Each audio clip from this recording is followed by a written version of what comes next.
This podcast is a member of the Place to Be Nation family. Visit us at placetobenation.com, the only place to be in your pop culture world.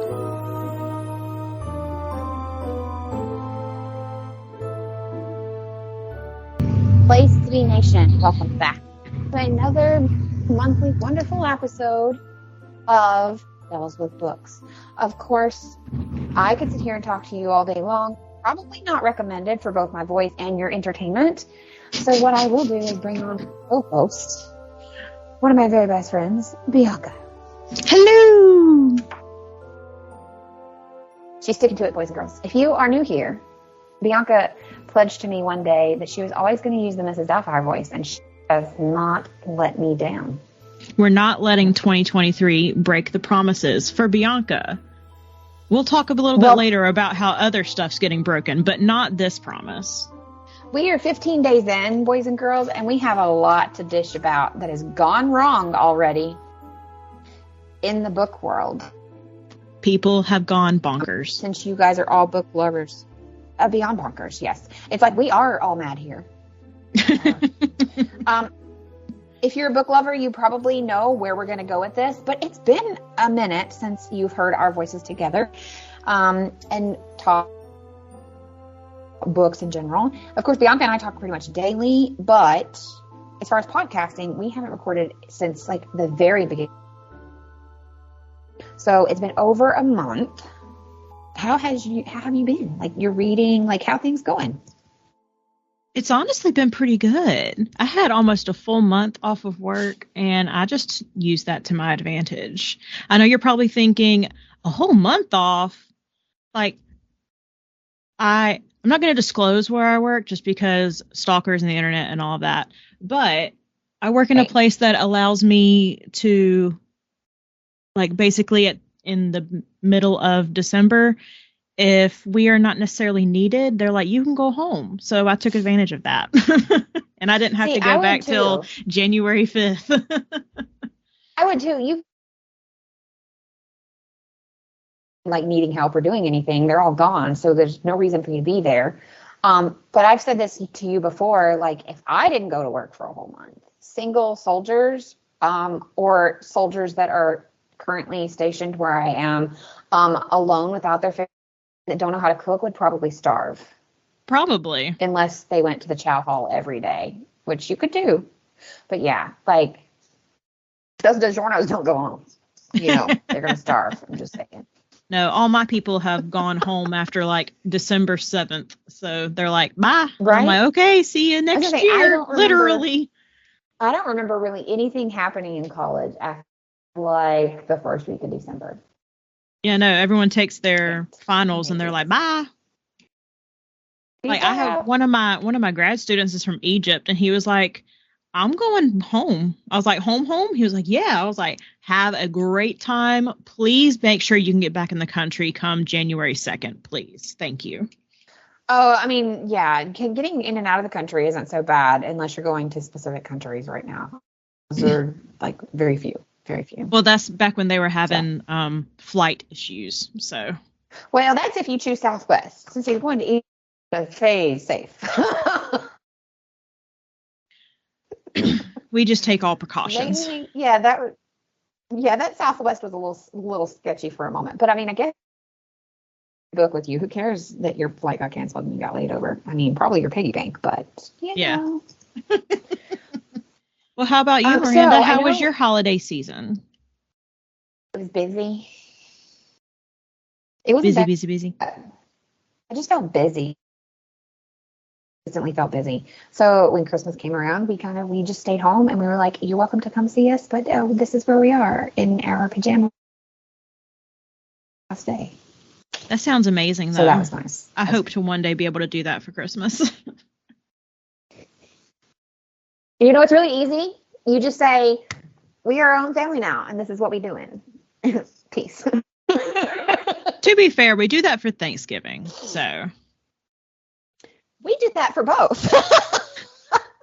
Yeah, but you're in another country. In Europe. Yeah. You're on a whole other continent. So, like, what I will say, That is true. But what I will say is, many years ago, I think Caden was about 4 years old. And I now know my mother listens to us. So, hi, Mom. But it doesn't matter. She knows. So when Caden was about 4 years old, he came to Alabama literally just a couple weeks after his first birthday. And he was about 4 years old. And I think we were driving home from Tennessee, Kentucky area where all of our family is. They're all like Illinois, Tennessee, Kentucky. So they're going down like a string. And there was this toy he had gotten because Fisher Price Little People was huge. So maybe he was like 3. And he had gotten this plastic, but for whatever reason, inside the box, when we were hitting, every time we would hit like a small bump in the road or anything, it would go, A is for alligator, chomp, chomp, chomp. And Caden slept through the whole thing. Literally. And we tried to it was Tetris, the whole back end was Tetris in such a way, because once you have a kid, if you travel, there's a bunch of crap you got to take with you, half of them stuff that you've got to take back, right? And I think after the 30th A is for alligator, chomp, chomp, chomp, my husband and I, and we said, we're staying home next year. Yep, we're staying home next year. So we did. When the next year rolled around, we said, hey, we have the grandkid and he's 4 and traveling with him is sometimes. So how about we're going to stay down here for Christmas, and if you guys want to come to us, the more the merrier. And which it sounds like that alligator is like the alphabet version of the count. 1 ah. 2 ah. Caden used to call him ah. Because he had shoes. He had has a deal with, I think they still do, with Sesame Street, and they have Count, Elmo, Big Bird, and he liked the ones. So we had shoes. Oh, okay. My son is rolling up on 17, is probably like, oh my God. Mom, don't tell stories about me. I can hear him from the 2 floors up because I've been recording in the basement tonight. I can hear the eye roll into the back of his head. No, but that's what we did. And we decided, and then it also became a thing because then the next year, Thanksgiving rolled around and we looked at each other and we were like, well, we don't want to not do Thanksgiving. So that's when, as you know, we became like the Friendsgiving house. And every year we had, and it just grew exponentially to where I think the last one we did was the one prior to COVID. And I did that when actually Jerry was in Slovakia. He wasn't able to make it home because he had, once he got into the country, he had to wait for his residency card to be able to leave it. So he barely got it to even come home in that year in time for Christmas. But I think the last one I did, we topped out at 15 folks. But we've had as high as 22. But yeah, we became the Friendsgiving home. So then it just kind of came things. So yeah, eventually you just have to look at everybody and be like, this is our new tradition. Pew, pew, pew. Finger guns, I'm out.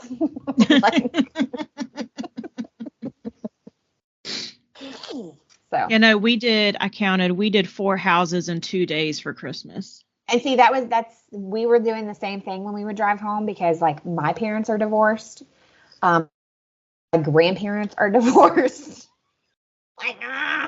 Well, see, we didn't even hit all the family. We basically said, if y'all aren't at these 4 places, you're not going to see us. See, we had tried that. I think that's what finally broke us, was not just A for alligator was like the final straw.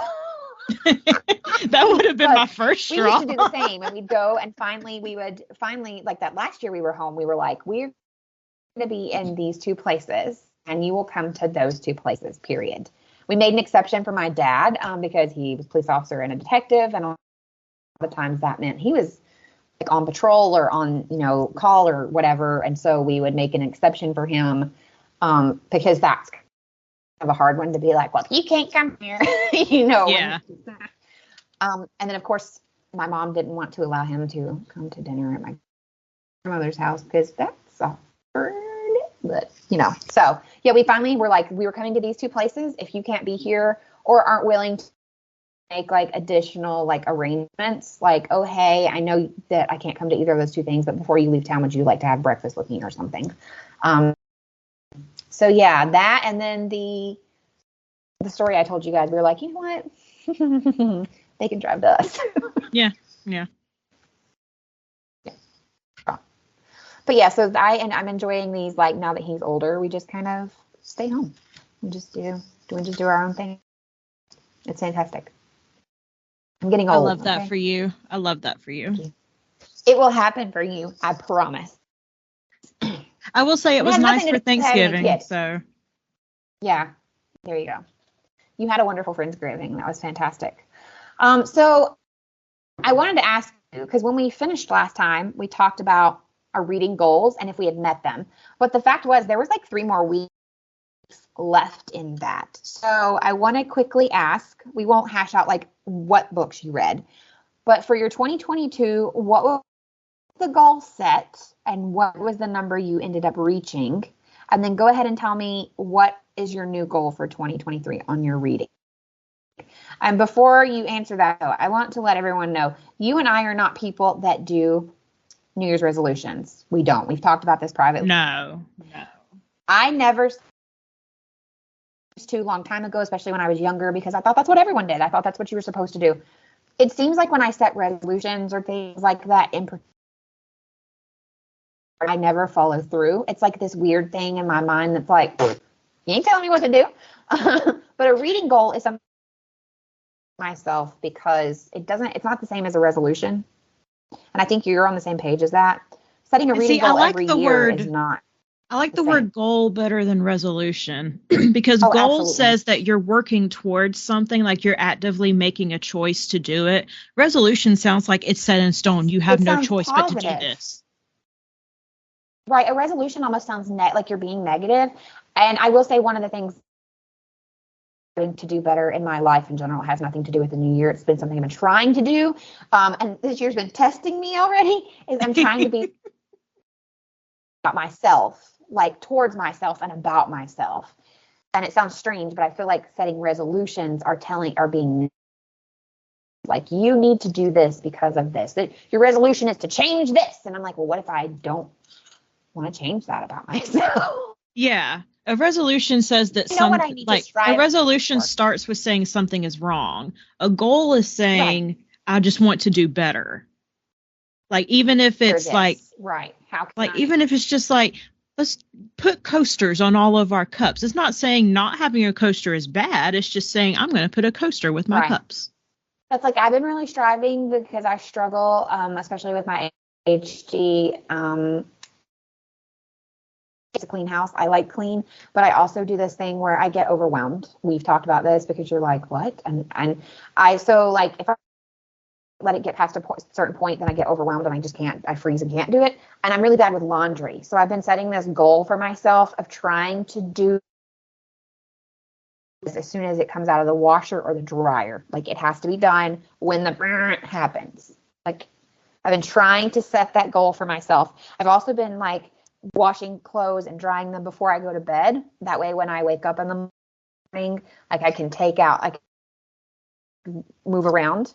But that's a goal to me. So that's why I like setting the book goals and I like saying the word goals. It has nothing to do with the new year. It's something for months.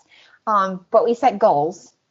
And what is your new goal you set for yourself this year? Well, okay, so last year, my goal was to read 30, and I did 53, a personal best. Yeah, you didn't think you were going to hit 30 at one point in the year, I remember. You were like, I don't know if I can do this. Yeah, and then I went on that little month hiatus from work, and lo and behold, I sure can. It's called hyperfixation. Oh, yes. For my new year. Brought that up, do you ever also have like a moment? Sorry. I think we have a little bit of lag. Sorry, people. It's okay. No, I was asking, since you brought up hyperfixation, I want to go like on a side really quick because I just have a book. I sometimes hyperfixate on books so much that I'll like read for like 2 or 3 months that I don't touch them for like 2 months. Are you the same? No, I've learned that if I'm going through a quote reading slump personally, that just means I'm not reading the right book at that time. So I just need to find what mood I'm in, basically. So, Gotcha. like, for example, I think, let me pull up my Goodreads, because my life is run by Goodreads. Emperor Bezos. Oh, Emperor Bezos. He has a chokehold on my reading habits. Oh, Goodreads is glitching. What's going on? Go home. Yeah, it was messing up for me earlier. Bezos! Get There your we go. crap together, sir. Go to my books. I was on a different page, and now I'm trying to navigate to my other page. Oh, no. Goodreads just died. Okay, well, I can say that the last few books I read in December were all like winter and or Christmas themed. And I still have one or two. That's what we were going to do. Yeah. I was just in a cozy, cute little mood. Think like Hallmark romance type thing. But I still have one or two on my shelf that I just didn't get to because your girl went to Barnes & Noble and found the cute little Christmas table and went kind of nuts. I didn't think you did that bad. You really didn't. I think so. It's worse than I normally would to buy just one particular kind of book. I normally don't do that. But for some reason this year I was like, yes! Audible. I won't lie. I did kind of the same on Audible because they had a sale, and I was like, this is nice. Okay. And then I was like, what's that TikTok where they're like, it's enough slices? Yeah.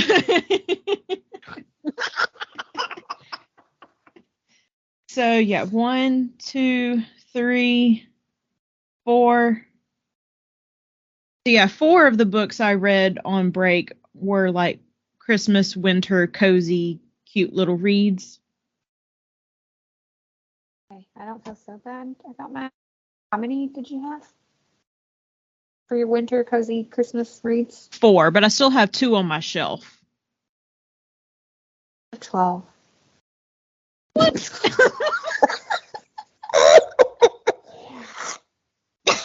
If you remember, I did a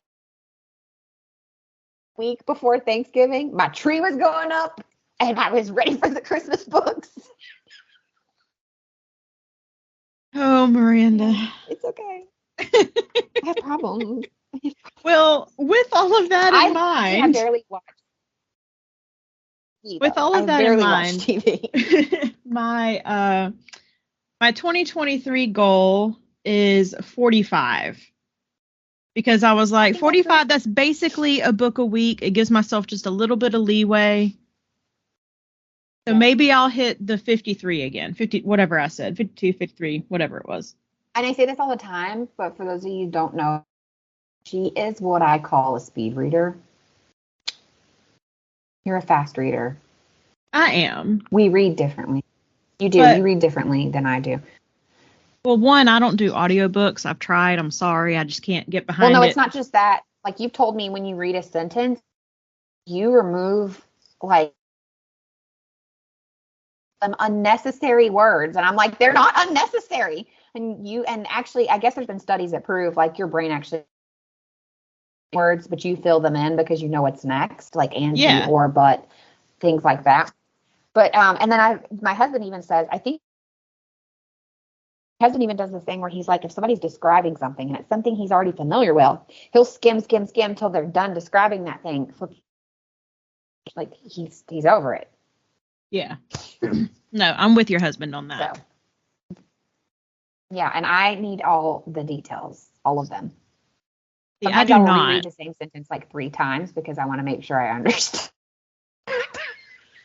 Which, while we're on this, I'll go ahead and mention my brain just. I'll go ahead and mention the book that I'm currently reading just because it's a good example of this. I don't think you would like it, Miranda, just because there's such a lack of description.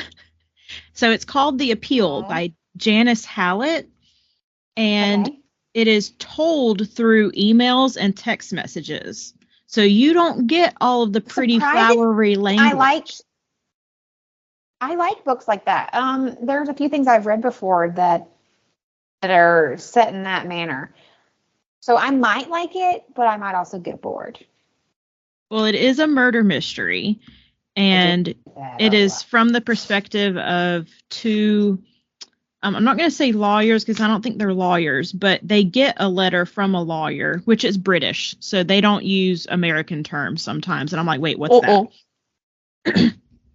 But they're trying to figure out who done it, basically. And it's kind of like Knives Out, where you have like this whole cast of people who have different reasons for doing it. So they're going through all of these old text messages and emails. They could have all done it. Yes. And I purposely did not read the end. I will read it after we finish because I didn't want to spoil it for anybody. So if you're interested, it's called The Appeal by Janice Hallett. Okay. And it's her debut novel. And so far, I highly recommend it. I'm about 85% done with it. Fantastic. Which, as we say that, I'm going to pull up our little document so I can write down what books we mentioned. Yeah, go ahead and type that. Yeah, because we make sure, if you've noticed, we actually have in the notes of every show a complete list of all books with their author that we mention, so that it's easier for you to access them and you're not like scribbling along with us. Like, for those of you that might be, I applaud you, but like I still, like, in my head, I feel like we're only talking to each other, Susan and Ellen. Like, we have people that follow us on Instagram. Hello, hi. We made an Instagram page. We have Instagram now. Yeah. It is called... Bianca is mainly the brains behind that one because I got enough to do. I got enough going on. I want to do it, but it's just easier for one person to do it than to have two hands. Like, well, I thought you were going to schedule that. No, I thought Bianca takes a wonderful care of it. I'm going to try to be better at taking photos to send her to add, but if you would like to, Graham, if you already are, thank you. We are so glad to have you.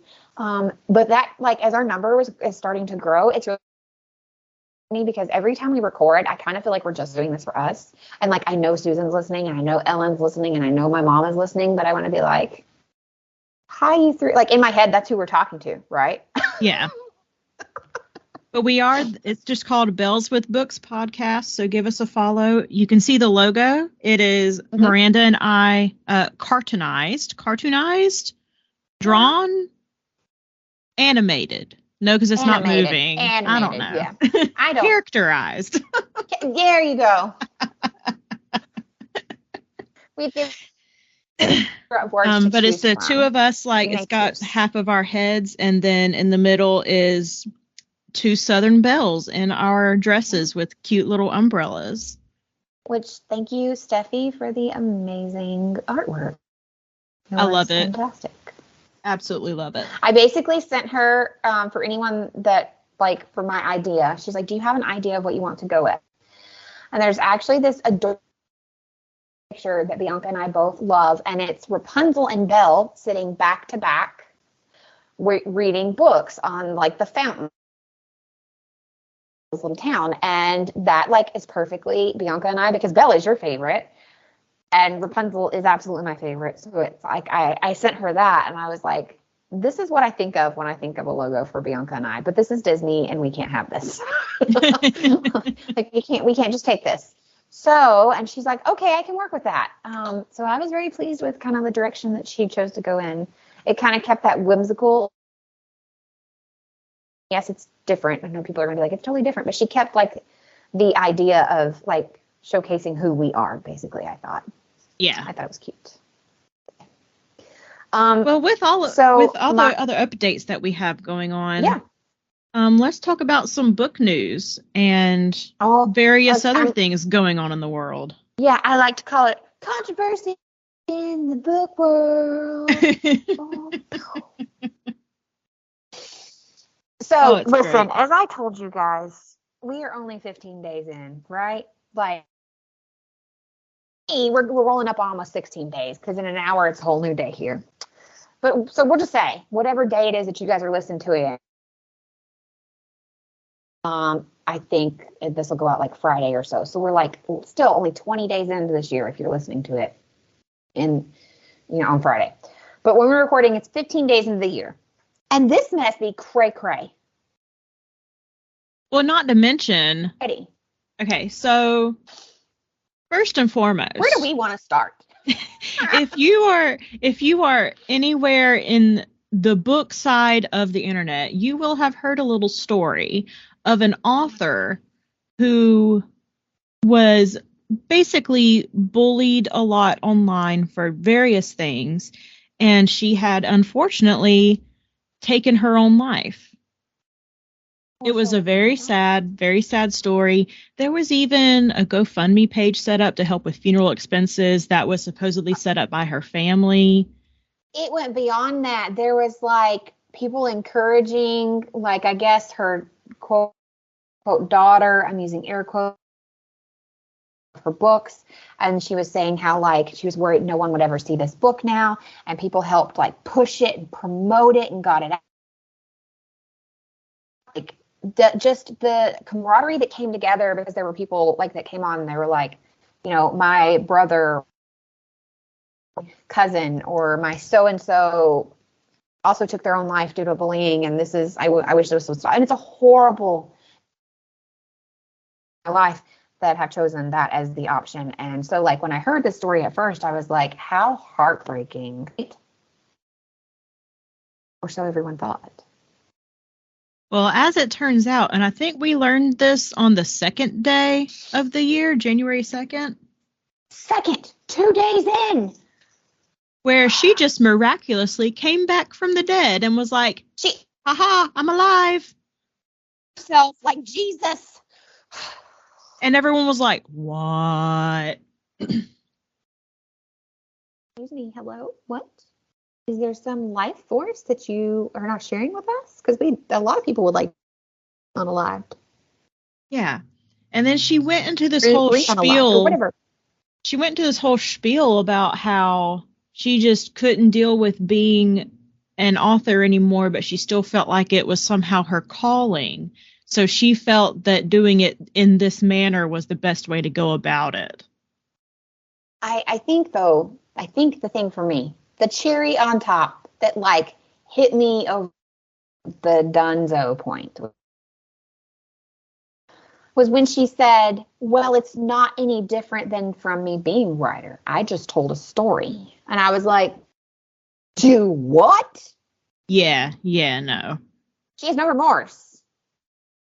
Like, here's the official, I've got the official post pulled up. Oh, please, you have to read this, please. It says, I debated on how to do this a million times and still not sure if it's right or not. There's going to be tons of questions and a lot of people leaving the group, I'd guess. But my family did what they thought was best for me, and I can't fault them for it. I almost died again at my own hand, and they had to go through all that hell again. Returning to the ward doesn't mean much, but I am in a good place now, and I'm hoping to write again. Let the fun begin. The ward, by the way, is her... A lot of authors run their own book groups on Facebook, like we've talked about with our beloved Colleen Hoover. So the ward is her Facebook group.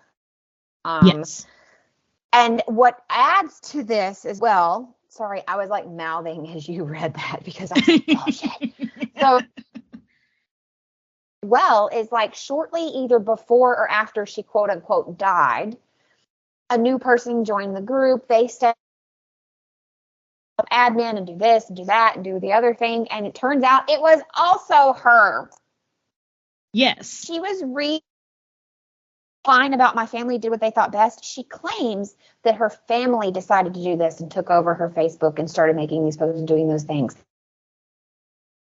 It was her. So on was she not writing still under her daughter's name? Yeah, she was. She used her didn't she make up a daughter's name? Like that's not even her daughter's name. I don't know about that. I knew she was writing as her daughter's name. So everybody then thought it was the daughter, and they were like, oh, she's following in her mother's footsteps. Let's support her. I think it really was her daughter's name, but obviously it was her still. Like everything I unless someone can correct me, I think that is the one part of this that is the fact, is that is her daughter's name. That is her daughter. But it's not and her then writing. like now, some people were like, I don't know. What is going on? Like, what is happening? And the I'm not going to mention the author's name, but she said nothing. I simply want my life back. Yeah, it was an author in her group who had grown, like, they were kind of friends, that they would bounce ideas off of each other and chat, like private chat and stuff. I guess because I read a thing from that author. I wish I could remember her name, because I feel like she should be heralded as somebody who's like, this is insane. This is, that's why we're not going to bring up this author's name. One, you can more than find it by yourself. Two, I think that just adds to her, like, whatever she was trying to do. Does that make sense? Yeah. Like, I think that's why you're not saying it, is because it gives her more notoriety, basically, which I think is so sickening. It's so sickening. Like, yeah, people like that want the attention, and I'm not going to give it to them. Right. There are people bullied to the point of choosing to leave this world by their own hand. The fact that that's what you would choose, understand that she was being viciously bullied. It was pretty nasty from my understanding, but to say that you have done that to yourself and to live that lie for, what was it, over a year? Almost 2? It was almost 2 years. Almost 2. I think it's just horrific, and just, it's not fair to, they really have done that, and people that have loved ones that have made that decision. It's just so gross and crass, and just. Oh, and the other author that was rebutting it, Miranda, her name was Samantha Cole, I think. I believe is right. And she was like, what is going on? I'm so confused, because she had also mourned for this person that she thought was her fellow author, fellow friend.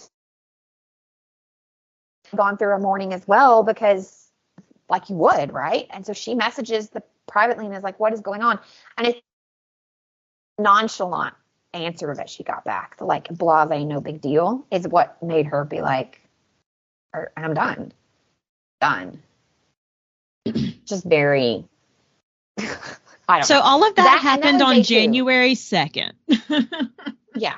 So that's what we started this year off with on January 2nd. Now, some of these other things, I don't really know of the day itself, heard it, or that it was announced. As I remember,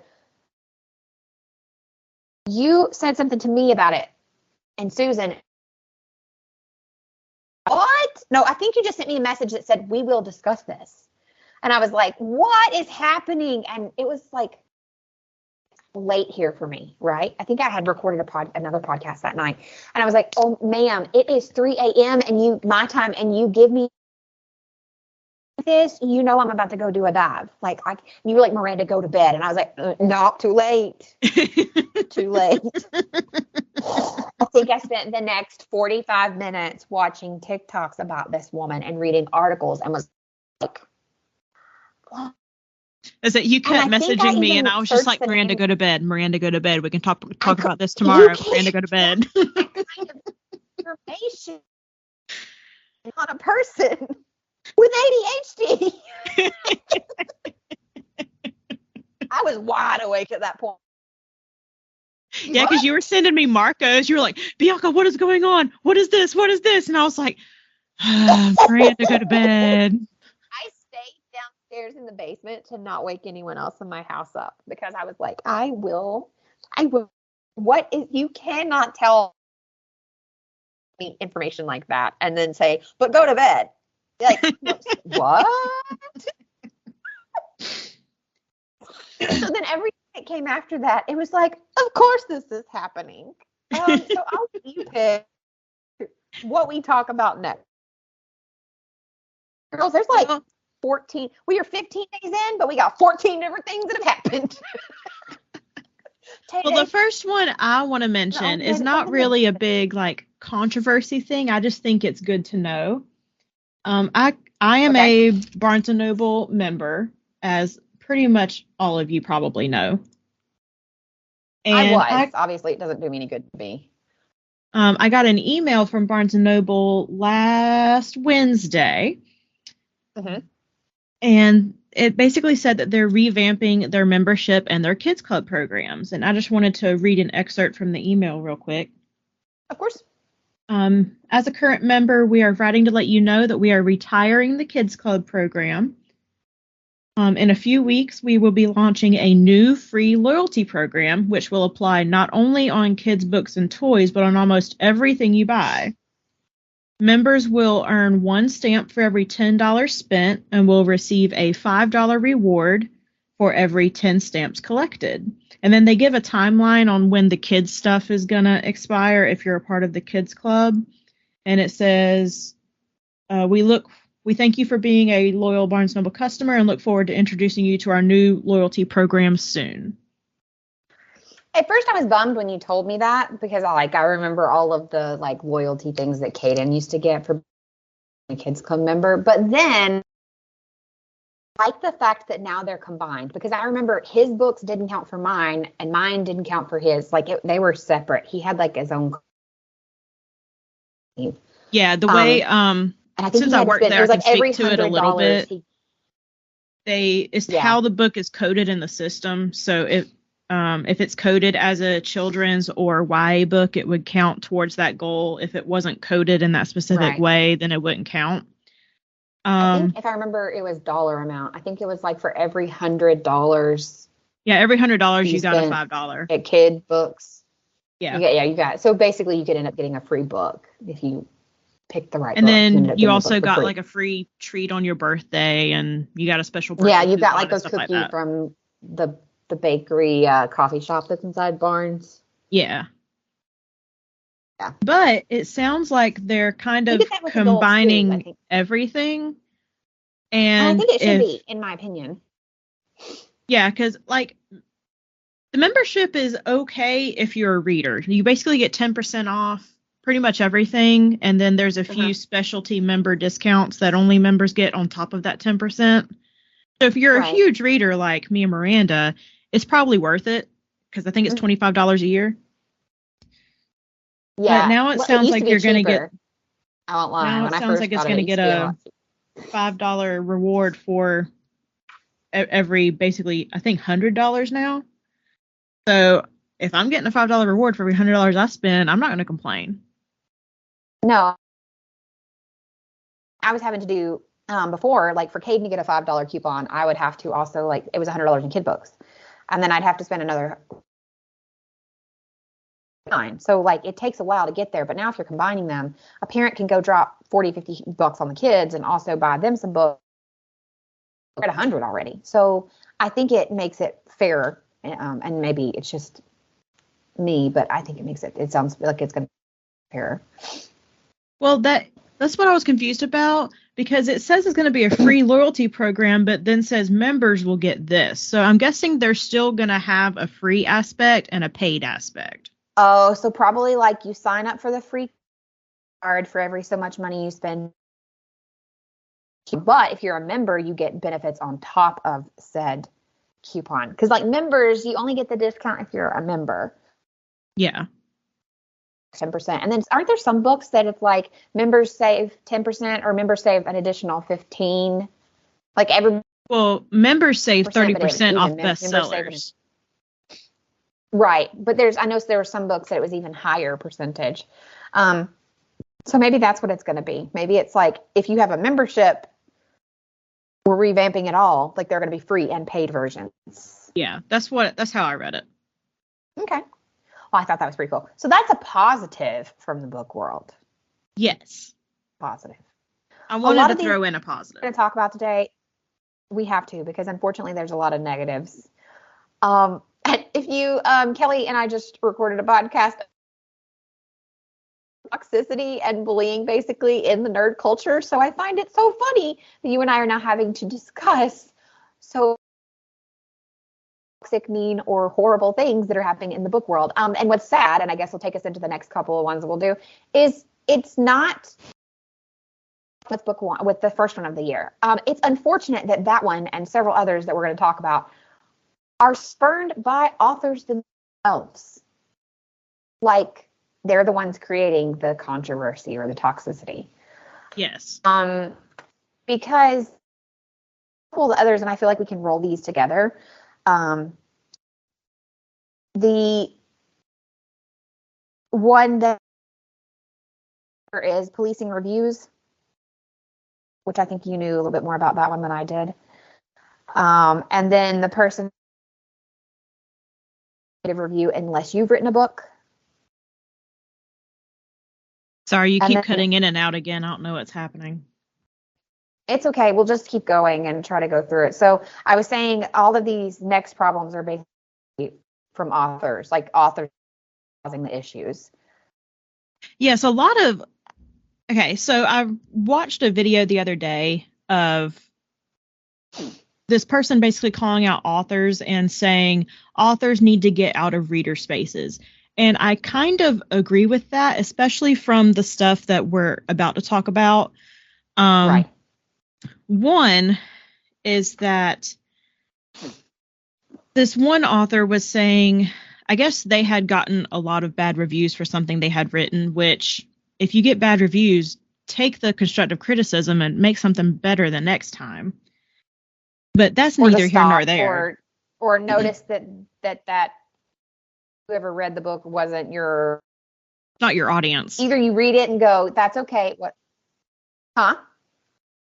I said it might just not be your audience. You need to learn to write to your audience.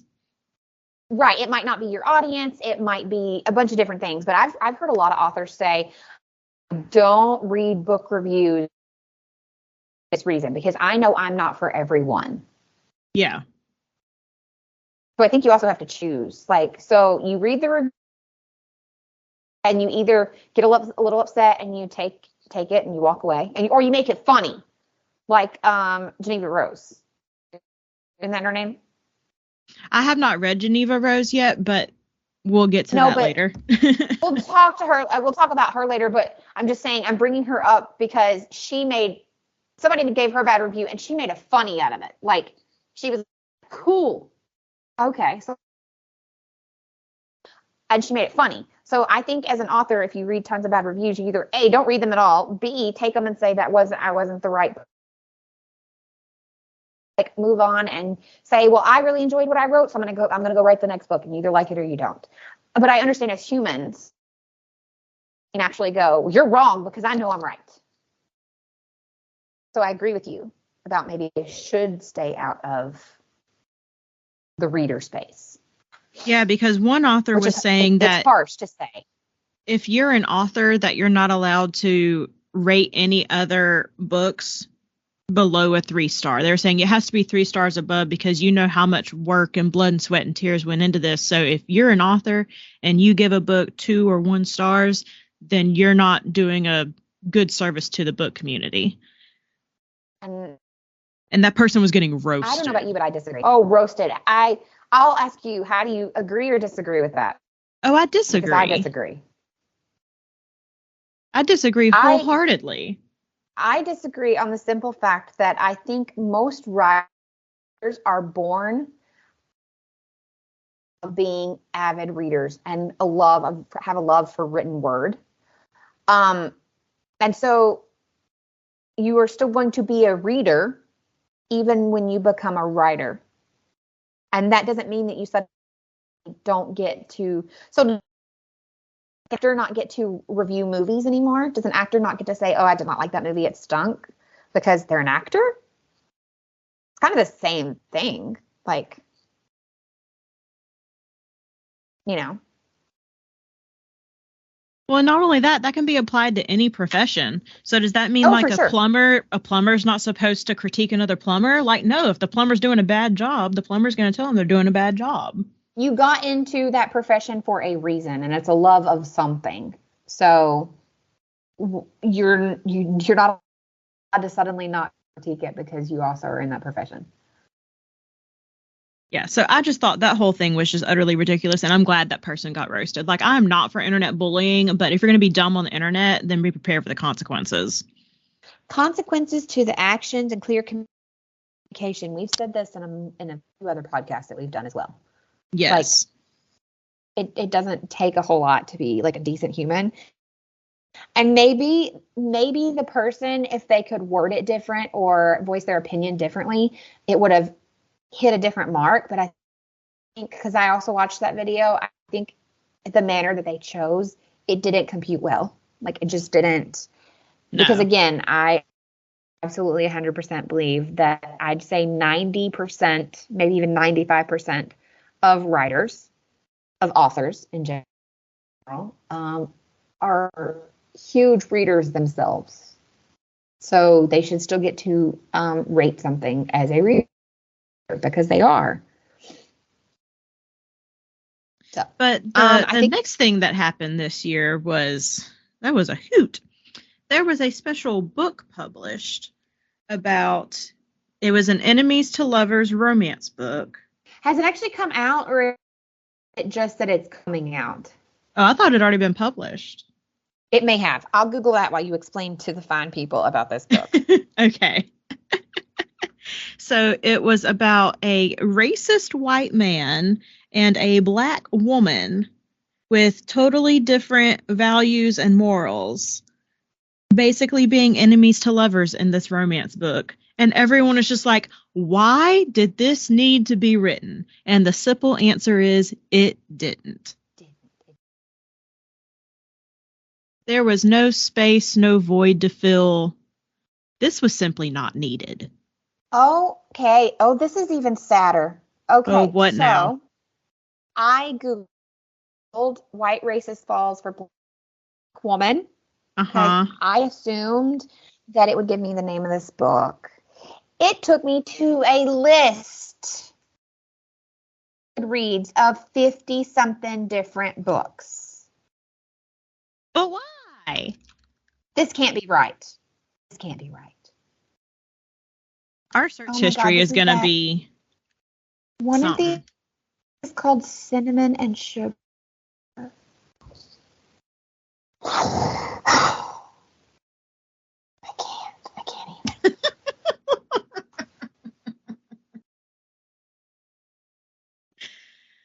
Oh, okay. Okay, so yeah, but it is a controversy because we don't need this, and a lot of people, that's the controversy, is people like actually saying like, why did you feel the need to write this? And I think you're the one that actually sent it to me, and I just sent you those big the really, or the face, the really big eyes, like, what? Yeah. I don't need that in my life. Oh, okay. So I found the book that I'm talking about. I'm not going to name it just because I don't want to give this book any more publicity than it already has. But it is not. Need it here. It is not published yet. It comes out in June. Okay. Well, it needs to get back, put away, be gone. Well, see, the people that have read it, it has 110 reviews right now, and it's sitting at a 2.75 rating. If that tells you anything. So I'm hoping that no one paid for that, and that it was like when I sometimes get a copy review, I'm hoping the case, because this is like when people hate watch television shows. If you read this book, you are still supporting it. Like, yes. I don't know how many times I've had to explain that to people. They're like, well, I'm hate watching the show. I can't believe you like it. I'm like, well, I do like this show. And then so like, if you've been here, part of Place to Be Nation for a while, I used to talk about Riverdale a lot, a show that I actually really enjoy. Is it absurd? Absolutely. But some of the gang that was here, podcasters anymore, for various life reasons, but that's neither here nor there. It was just one of those, like, they're not here, but they used to like rag me about liking this show. And they were like, well, I'm hate watching it. And I was like, you're giving it like in the meter of like, how many times has this show been watched? You're giving it a count. So you are supporting it. Like, if you don't like something, don't buy it. Don't watch it. Don't read it. Don't listen to it. Oh, so I really hope that this book. Sadly, I know there is a niche group in this world that are going to be all for it, and that just makes me want to vomit a little. Yeah, just a tiny bit. I'm just saying. Someone is going to read this and love this. It is not me. It will not be me. Anyone affiliated with the Bells with Books podcast, I can guarantee you that. I feel like pretty confident in saying. Well, the next bonkers thing that has come about is that there are various people in book spaces that are claiming. I'll combine two of these. For those who are wondering, we kind of have a list that we have compiled / found that we're going over. So we knew about a lot of these, but thankfully there was a TikToker that basically compiled all of them for us. Do you have her name? It's if I can pronounce it, Amivi Reads, AMIVI Reads. I'm sorry, I think that's what it her says. name. It sounds beautiful. It sounds like, if I can pronounce it correctly, it's gorgeous. She compiled a complete list. Amavi? Something like that. I'm just going to stop. I apologize. I have a weird name too. It's okay. I get it. But support her though, because she made a compiled list. Anyway. But I'm going to combine a couple of these, and it's basically people claiming that it is hard to find Black women in book spaces and or people of color authors. And if that is your true claim, romance book, right? Yeah, one of them was specifically in romance spaces, but I was just combining like 2 or 3 of them into one thing. And my thing is, if you're saying that it's hard, you're not looking. Because it is not hard. One of the biggest fantasy writers from the past couple of years, N.K. Jemisin, she wrote the 5th season, and it became huge. And that was published back in like 2015. She just had a new one come out in 2020 called The City We Became. She is huge. So if you're claiming that it is hard to find, you are not looking. Do not be the person that goes to the fridge and says, "Where's the ketchup?" and it's right in front of your face. I agree. Now, I feel like, and I asked Bianca if it was okay to say this beforehand. I feel like per my 23andMe, I am the whitest white girl on the face of this planet. Well, probably not but I'm pretty high up there in top 5% of the whitest white girls. So I don't feel like rage on this too much, but then I also can, in a sense, like I can be like angry for these amazing Black authors because there are so many. I feel like I can be very angry for them, but I don't want to march over into Karen where I'm speaking for someone that I don't have the right to speak for. But let me just say, if you are a romance reader, you claim to be into romance, and you do not know who Beverly Jenkins or Danielle Allen are, you are beyond doing yourself a disservice, number one. And number two, like, Beverly Jenkins is one of the queens of romance. She is she is phenomenal. So for people this week to come out and say there are not Black women in the romance world or in the writing world, I think it's just that you are living in an area where for whatever reason you're not seeing them. But that doesn't mean they don't exist. I mean, because there's prominent people. There's another popular YA author. What's her name? Tomi Adeyemi, I think is how you pronounce her name. She wrote the Children of Blood and Bone. That's it. Yes. Now, she has said some things that I don't agree with, but that's neither here nor there. She is still a prominent woman of color, especially in the young adult world.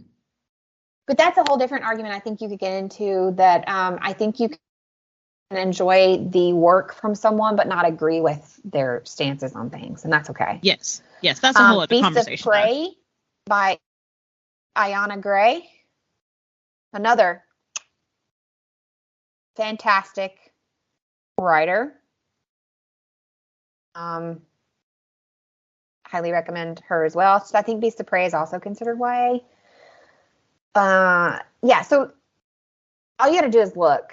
But Danielle Allen, and she's also one of those that she has a reader group on Facebook that she interacts with just as much as Colleen Hoover. I told Bianca this. I don't know why she's not as well known as Colleen. Like, she has they're not even very extremely long, but they hit me in the feels, and I may have cried a little. Just saying. I'll have to look. What was the author's name again? So, Danielle Allen. Okay, Danielle Allen. And then Beverly Jenkins. And the last one is, I think you pronounce it Anya Gray. She wrote Beast of Prey. Okay. I was just making sure those got stated. If you see like the I cover, said, you'll know. There might be some issues in this recording, so just in case there are, I want to make sure everyone can hear those names. Yeah. It's either, I think it's Ayana. I apologize. I hate saying people's names wrong. At some point I'm going to say somebody's name wrong. We say I guess if you pronounce your name the way it's spelled, it's Mirandia, and mine's Bianca. So I used to get so angry when people called me Mirandia. Now I'm just like, hey, what's up? Okay.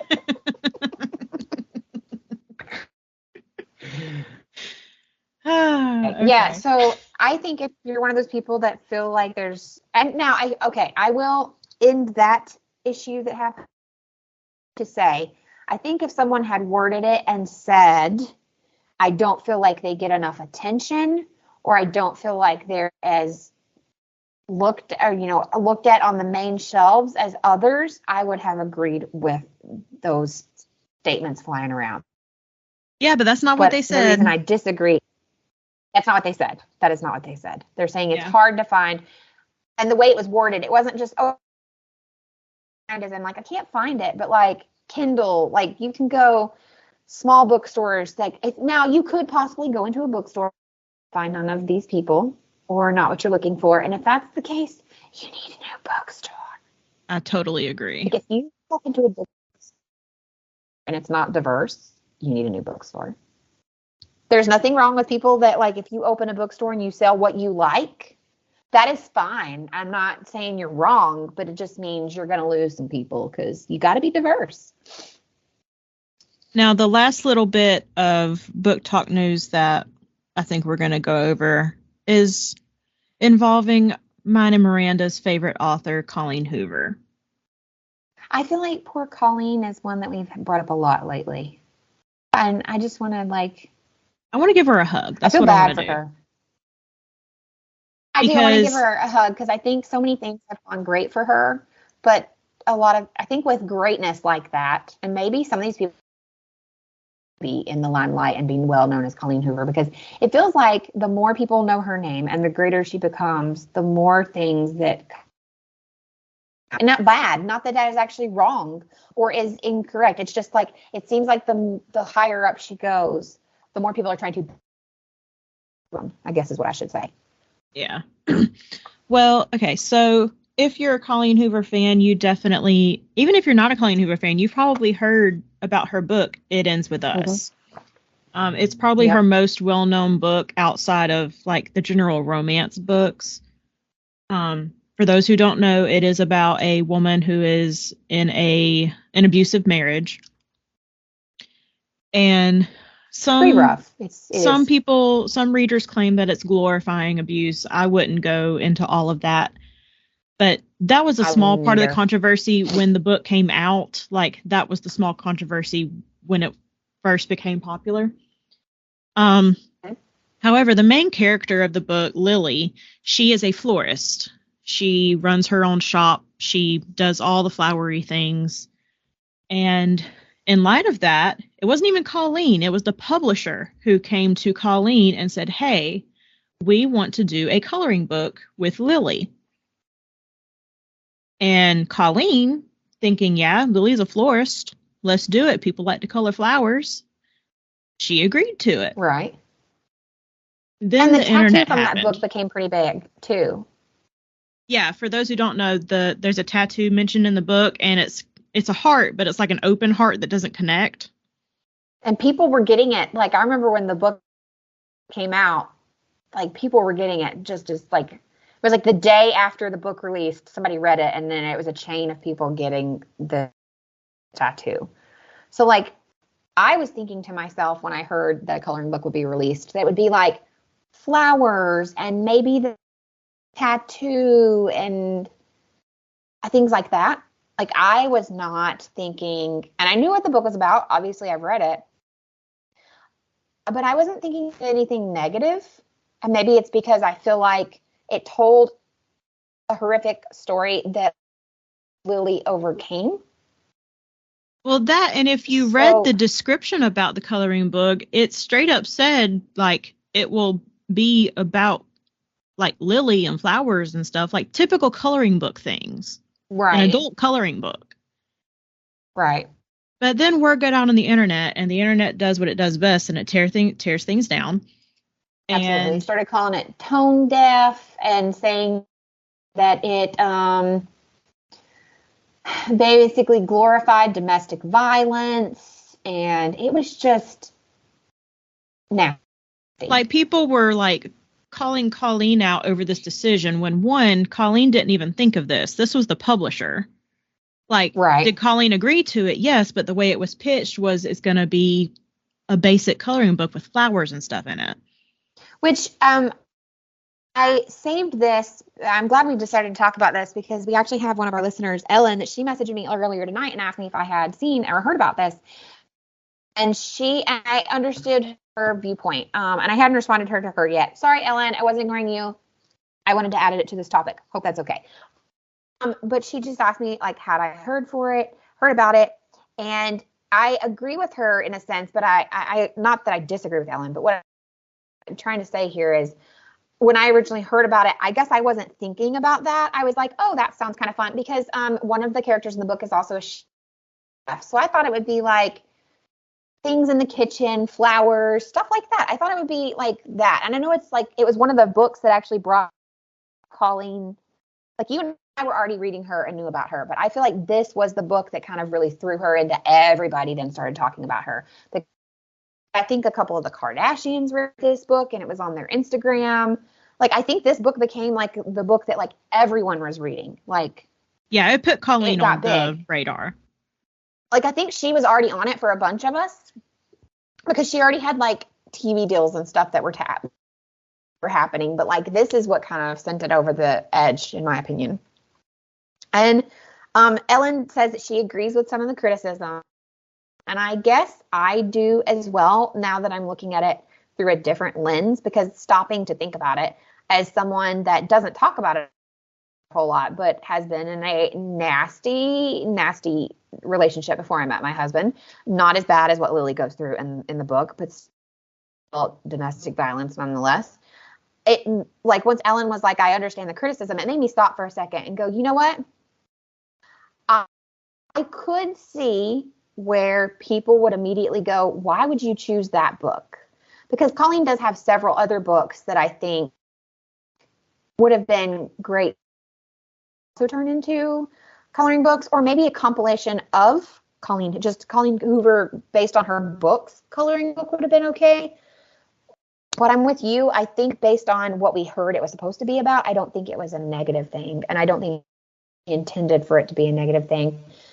I think maybe the publisher, because of all the backlash that is happening, somewhere the publishers didn't stop and do like, you know, when they go to like a group and they say, how does this sound? Like a focus group. A focus group. Yeah. I think that should have been maybe crossed first. And maybe they introduced like a snippet of the coloring book and been like, how would you feel? Would you be okay with this? But I do kind of understand now, stepping back and looking at it in a different manner. I was in a gray area about it, though. I guess I was indifferent. And when it came out, you and I shared with each other. I was like, did you see this? And you were like, yeah. Did you see this? And like, I kind of wanted it. And then Colleen released her statement that she decided to, with, you know, she's gone to her publisher and she's decided to not allow this to happen. Which then she got criticized for her statement afterwards, which you said the word that she got criticized for, which is tone deaf. Yes.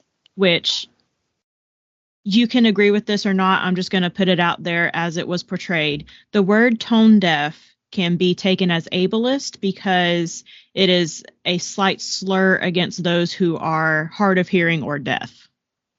So then she got criticized for using that particular word. Right. Which is funny is there were articles that used that word as well before she even did. So that's one of those other, like, it goes into like a whole area. No one was trying to no one was trying to be malicious. Was the publisher probably trying to see if they could make more money? Absolutely. That's what they're there for. That's what their job is. But I can now see, like, there was one TikToker actually posted and said a coloring book about a novel whose central theme is domestic violence, and y'all want me to take her seriously as an author. And I was like, okay, that's twofold. You could say, why would you choose this?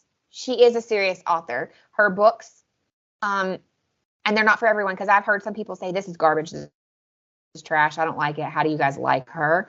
And that's fine, but they're the same person that, like, I pick up something that's their favorite and I don't like it. So you're just not the audience for her. That's fine.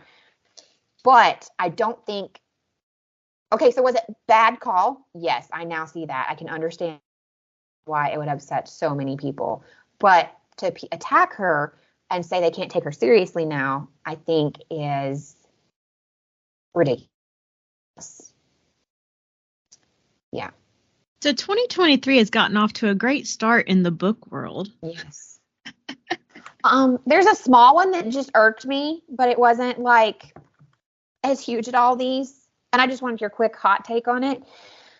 Do you think that it could be a fantasy book if it's under 500 pages? Yes, it can. Thank you. Forget you, TikToker. Someone came out saying that any book under 500 pages not be a fantasy because it is not long enough or in depth enough for the world building that a fantasy book requires. And as someone who loves fantasy, I can feel your rage from here. The rage is seeping out of me on this 15th day of the year, and I can't take it anymore. Like, seriously, you can be a fantastic fantasy book and not be 500 pages. Not all of us got time for 500 pages. That's how we finish so many books. Let us get through our TBRs as we want, please. Please. Because I won't lie, the last few times I've picked up a book and I've seen it's like 600 pages, I'm like, Jesus, hold me.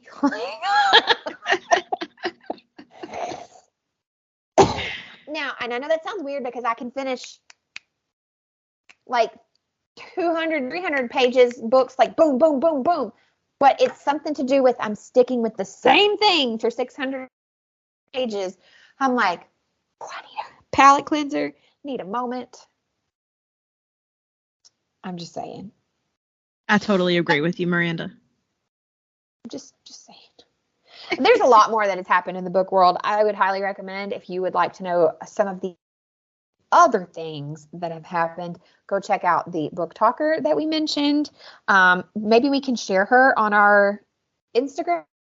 I'm sure she probably also has an Instagram. I can try to look it up. Yeah, but go check her out. She got 49.8K followers. Hey girl.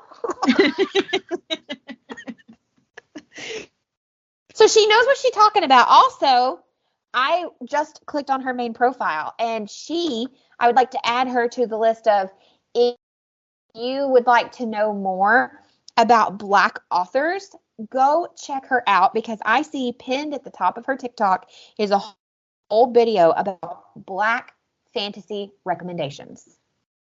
So she sounds like your girl. So for those of you screaming, I can't find it, you need her. Okay? Okay.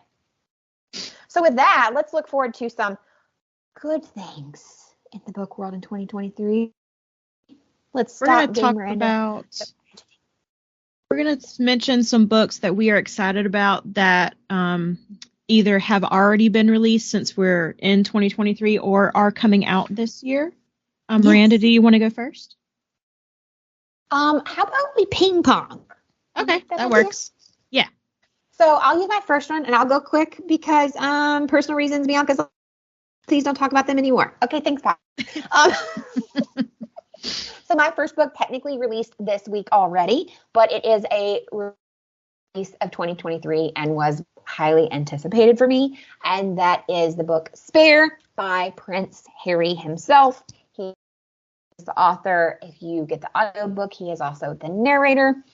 It is broken down into different parts, and each part has like 50 chapters, and I'm just about to finish part 1. I was very, very excited for this book. I'm still enjoying it, but that was one of my highly anticipated. But I'll leave it at that for Bianca's sake.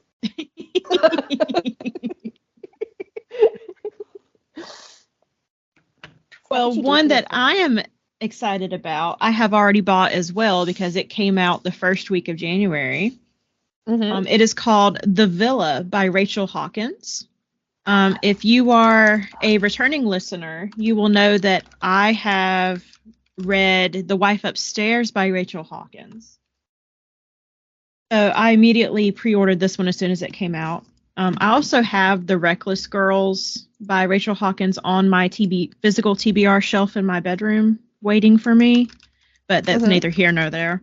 The Villa is supposed to be a mix of... What was it compared to? Okay, I'll read this real quick. It's inspired by Fleetwood Mac, the Manson murders, and the infamous summer Percy and Mary Shelley spent with Lord Byron at a Lake Geneva castle, the birthplace of Frankenstein. That is a lot, but I need this in my life.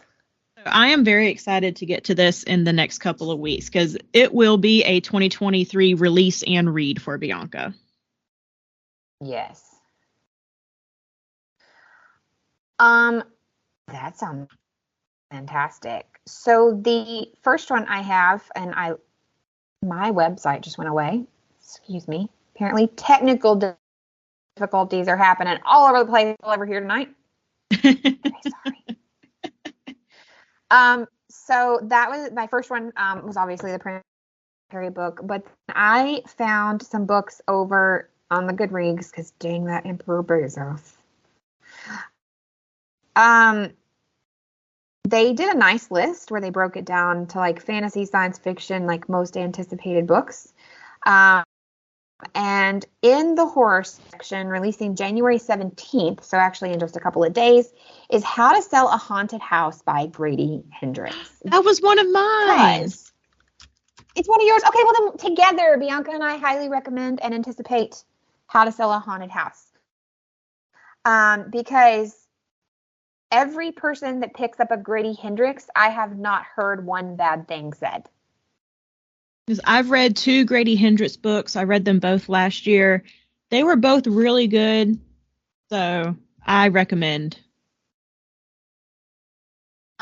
So this, it says that he broadcasts on a very special frequency, which is between horror and humor, which is very tricky to maintain, but he always seems to nail it. This concerns a pair of estranged siblings forced to sell the family home when their parents die.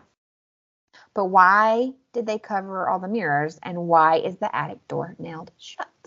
Dun, dun, dun. And I was like, sold me? What? So what's your next one? My next one is Happy Place by Emily Henry. I have read all of her books now. I can say that. I have enjoyed all 3 of them, so I am happy to add Happy Place to my list. She is I would call her like a rom-com author. Like, they're very light, easy reads. They're funny. Yeah. They do have some scenes that are not Bianca approved, but we kind of skim through that and get through it. No Biancas. It's still good. No Biancas. That's what I refer to Boys and Girl as a book that has spicy times that Bianca would not enjoy, so we call them Bianca No time. Yes. Bianca No. But I still recommend her books because they are really good. They're very lighthearted. They don't get like really too deep. I'll say probably her deepest one so far has been Beach Read, just because it deals with a parental death. So just a trigger warning for that one. But most of the time they're lighthearted, easy reads. All right. So my next one actually releases on February 14th. It is called A Mystery of Mysteries, The Death and Life of Edgar Allan Poe by Mark Dawidziak. I'm going to have to send you his last name. Very sorry, Mark, but his last name is Dawidziak.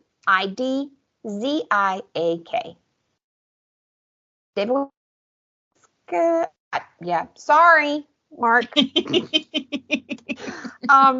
This one is Gentleman Mad. Edgar Allan Poe is among a handful of writers credited with inventing the modern English language horror story. This innovation biography uses split timelines to tell the story of Poe's life and his exceedingly mysterious death. For those of you that don't know, Poe went missing in Baltimore for a while and then showed up dead. It was just very strange. Look it up. Highly recommend. He actually, in this book, presents a new theory on what exactly happened to our master of macabre. Yeah. So I'm in because I love Edgar Allan Poe, and then the death of Edgar Allan Poe is just beyond fascinating and intriguing, and it's strange. I have a theory that I buy into on what happened, but I'm waiting to see what this guy's theory is, especially because it says he has a new one that no one has brought up before. Yeah, that is interesting. I'm excited.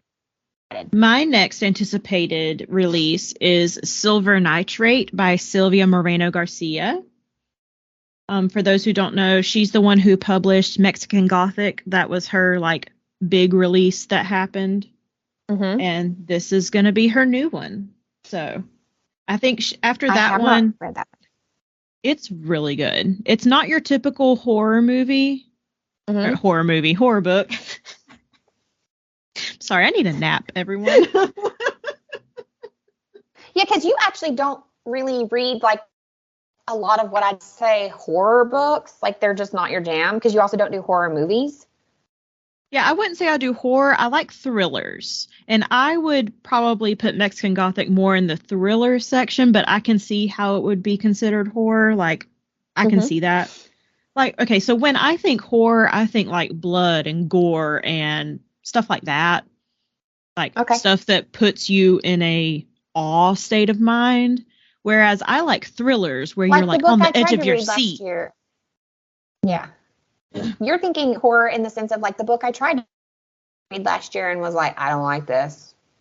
What was that? Funny enough. That's Don't Fear the Reaper. It actually comes out. Oh yeah. It was the follow-up to My Heart is a Chainsaw, I think is what it's called. Yeah. I don't like this. But gore in it. It wasn't the gore in it I didn't like. Because when the gore was happening, I was yeah. And then I was what am I right now? I'm so confused. I don't know. Anyway. That was releasing, but it's not highly anticipated. Not for me. Well, what is another highly anticipated from you? Highly anticipated is a YA book called Unseelie. Elise Houseman. These names. Unseelie? I dig them. They're beautiful. Can't pronounce them. Huh? Unseelie? Unseelie, as in the Fae, the Unseelie court. Oh, okay. I have never heard that term before. Sisters? Oh, you've read tons of books about the Fae, have you not? No, I'm not a big Fae person. I'm sorry. I am. I love them. Don't trust them, though. Okay? So, twin sisters, both on the run, but different as professional rogue, searches for a fabled treasure. The other one, a changeling, searches for the truth behind her origins, trying to find a place realm of Fae who made her and the humans who have shunned her. Interesting. And that, yeah, I'm not seeing the release date right this second. But what I liked about it is I was from some people that have gotten advanced copies, and I really liked that they said there were a few that reviewed it that are neurodivergent. They are autistic. And they said when they read this book, they felt very seen. They absolutely felt that one of the main characters of this book is completely, for sure, autistic, and I love YA, and I have a son who is neurodivergent. He is autistic, so I was like, you know what? This is for me. I love the Fae, so it was like that made me very happy that it seemed like it's very good representation of neurodivergent people. So, Hey, we like representation. We do. The last one I'm going to mention is She is a Haunting by Trong Tan Tran. I think I'm pronouncing that person's name correctly. I apologize if not. From what I can tell, they are Vietnamese. Okay. But it says it's perfect for fans of Mexican Gothic. It's a house with a terrifying appetite that haunts a broken family in an atmospheric of horror. So if it's anything like Mexican Gothic, I'm going to love it. Okay. And that comes out February 28th. I like that a lot of these that we're interested in, well, I both love and hate this, and that there are that you and I are interested in are coming in March. The only Happy Place comes out in June. It's a summer book. June. Okay, that's right. Yeah. So, that's your last one that you have? Yes, that's my last one. Okay, since that's your last one, I'll only do one more as well to be fair and even. The one that I chose, I can't the release date for it. I don't know why it went away, but it is considered a YA, and it's called Flower Heart. It is by Catherine Bakewell. Excuse me, my voice just went up like I was going through puberty or something. Don't know what that was about. Anyway, it is called Flower Heart by Catherine Bakewell. It releases on March 14th. A snippet that I saw about it says, perfect for fans of Margaret Rogers. I wasn't familiar with them, but it says, this standalone YA debut is a stunning cottagecore fantasy romance. A girl with powerful and violent magic, which she must learn to control or lose everything she loves.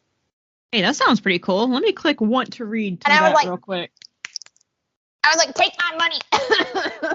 Well, the cover is very pretty too. For it. A giveaway for it right now on Goodreads? Yes, there is. Which I have had people ask me, are entering the Goodreads worth it? And I say, if you don't enter, you can't win. And through the years, I have actually won a few times. Especially when it's a Kindle book, but I have also randomly come home to a package and it been a book and been like, I didn't buy this. And it turns out I did win one. So I really recommend just entering because you never know when that's going to work out for you. But the cover is, that cover is gorgeous. Well, speaking of anticipated books we're releasing, we'll transition into Adaptation Minute real quick. Do you have any adaptations that you are currently watching or anticipating for the year? This is going to sound really bad, but unfortunately, TV has not been on my radar.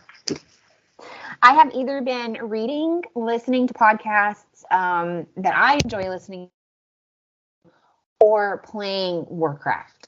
So I am a little bit out of touch with the whole TV movie scene at the moment. I mean, I have my shows that I typically watch piling up waiting for me, but that's it. Well, I do have a few.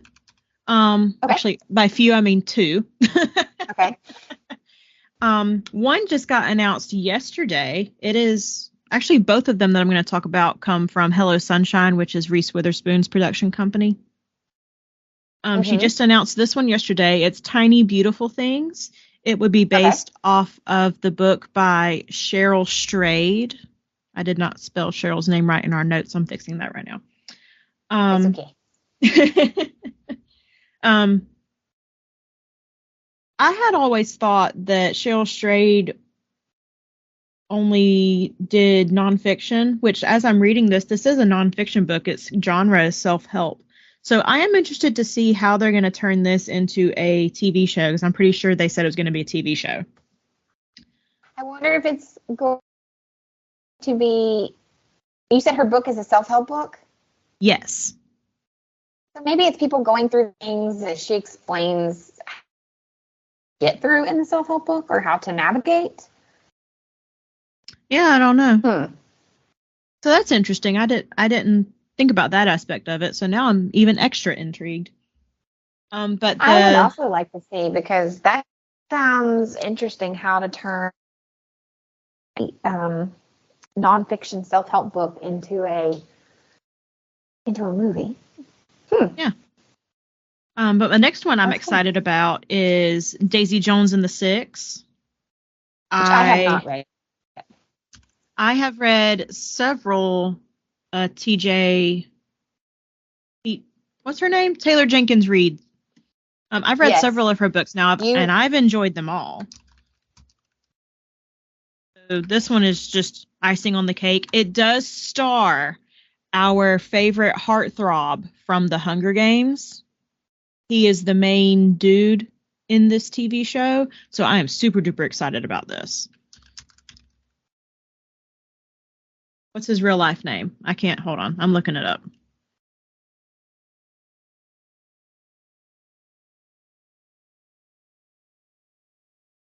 Miranda, did you mute yourself? I think she muted herself, so I'm just going to try to find this dude's name while I'm thinking about it, and it's fresh on my mind. He was in Hunger Games Catching Fire, I do believe. Not Liam Hemsworth. We're not going to mention his name. He has become the Jake Gyllenhaal of the internet over this past couple of days. For those that don't know, Miley Cyrus released her song Flowers Friday, and she annihilated him, and I'm here for it. Of course, I guess I could just look up Daisy Jones and the Six, and his name would be there. His name was Sam Claflin, and he played, what was his name in the Hunger Games, Miranda? Oh my goodness. I can't remember now. That sounds bad. But everyone knows who I'm talking about. But yeah, he was in the Hunger Games, but he's going to be Finnick. His name was Finnick. Oh yeah. Yeah. But he's going to be the main dude in Daisy Jones and the Six, and I am here for that because that man is pretty to look at. His wife, I just looked him up. His wife is beautiful. Oh, he's married? Yeah. Yeah, apparently this was an article from a few years ago. In 2018, they were expecting a second child. Oh, wow. Okay, well, good for them. Congratulations, you two very beautiful people.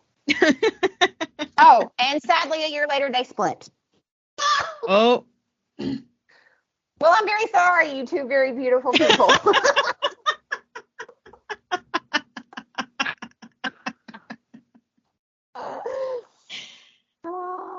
Well, okay, so those... Oh, this is crazy. Anyway, now I'm in a deep dive. Go ahead.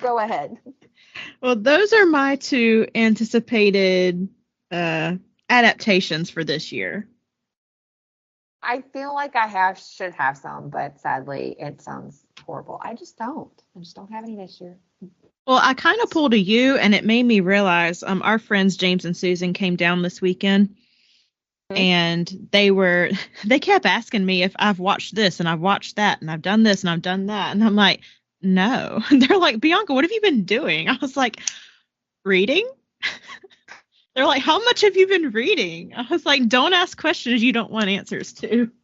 Well, if you really want answers to that, boys and girls, is to why Miranda has not even watched television shows that she normally likes.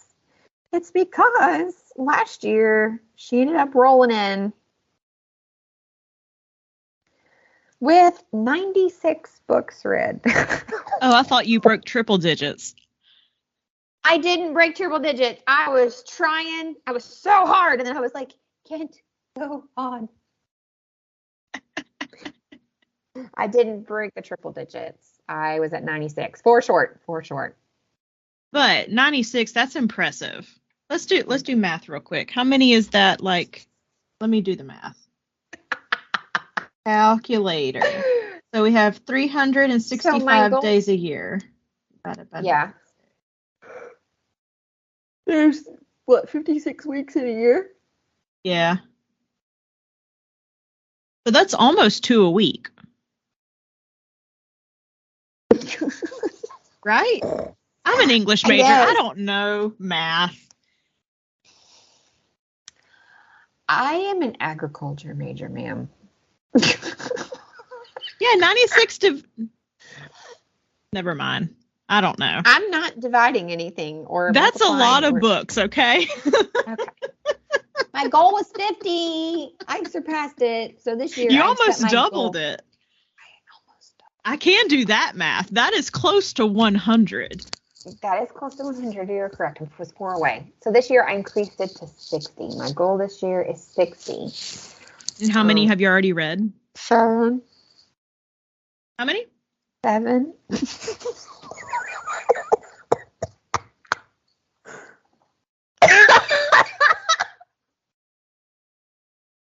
We are 15 days into 2023, and you have read 7 books. I was reading a book on the balcony while the catastrophe of bombs blazing and rockets' red glare were going off in every direction around me as it turned midnight. Well, for those wondering, I am on book 4 for the year. So I've read 3. I'm on the 4th. 4 is good. 4 is good. I actually sent you guys a video of that. It literally, there was like everyone around me, and I'm not kidding, full 360 circumference around my house was putting on like multi-million-dollar, it seemed like, fireworks shows at midnight on the 1st. It was a lot. One house didn't stop till 4 a.m. Oh, no. That's a little much. And it wasn't like the da-da-da-da-da and then stop. It was like boom. And then you'd be like, oh God. And you'd like have a small heart attack. And then you'd like, okay, we're okay. And then you'd get laid back down. Boom. And you're like, oh Jesus, please take the wheel. Oh, wait. I just randomly remembered a book that I'm excited about that comes out this year, and I totally forgot about it until now. It is called Everyone. Arch Conspirator by, what's her name? She did the Divergent series. Veronica Roth. Veronica Roth. Yeah, she does. Talking about her the other day. Yeah, I read one of her. I read a collection she put out, so I'll call it a book, but it's a collection of short stories that she did. Most of them were like really, really good. I think there were 2 that I didn't really care for, and there were 6 in there. I think there were 6 short stories, but I enjoyed them all. And then, of course, I read the Divergent series, so I'm excited for Arch Conspirator. Cool. But sorry for that little interruption. It just entered my brain, and I needed to get it out. So briefly, I wanted to really quickly talk about a positive thing I saw on TikTok that I actually sent you, and it was a video talking about let's not judge people. Let's set a goal for ourselves this year. Not judge people on how they read. Because like I even had a lady comment the other day, there's something that I'm on, one of the groups I'm in, something, I don't remember what it was, and I apologize, but they're like, how many books did you end up reading? And I commented, because everybody was commenting. And the one girl came in and was like, don't feel like I should be here. Maybe somebody should take my reader card. I only finished 15. And I was like, stop. It doesn't matter how many you finished. You picked up a book or you listened to an audiobook, whatever your form is, and you read. You absorbed information and knowledge. I don't care if you only read one book last year or if you are surpassed me and read, because like my cousin read like, what was it, 150 something books last year. I have another friend that read like 200. That is phenomenal too. But that doesn't mean that the people that only read 15 are less. So I would like every reader to set a goal for themselves to not be so judgmental about how other people read. I also read a thing. I know that you've met her a few times. I don't think you guys are friends on Facebook or anything, but my friend Janice, she used to come to get girl brunch and she'd do different stuff at like Fanaticon and stuff. She's from Enterprise.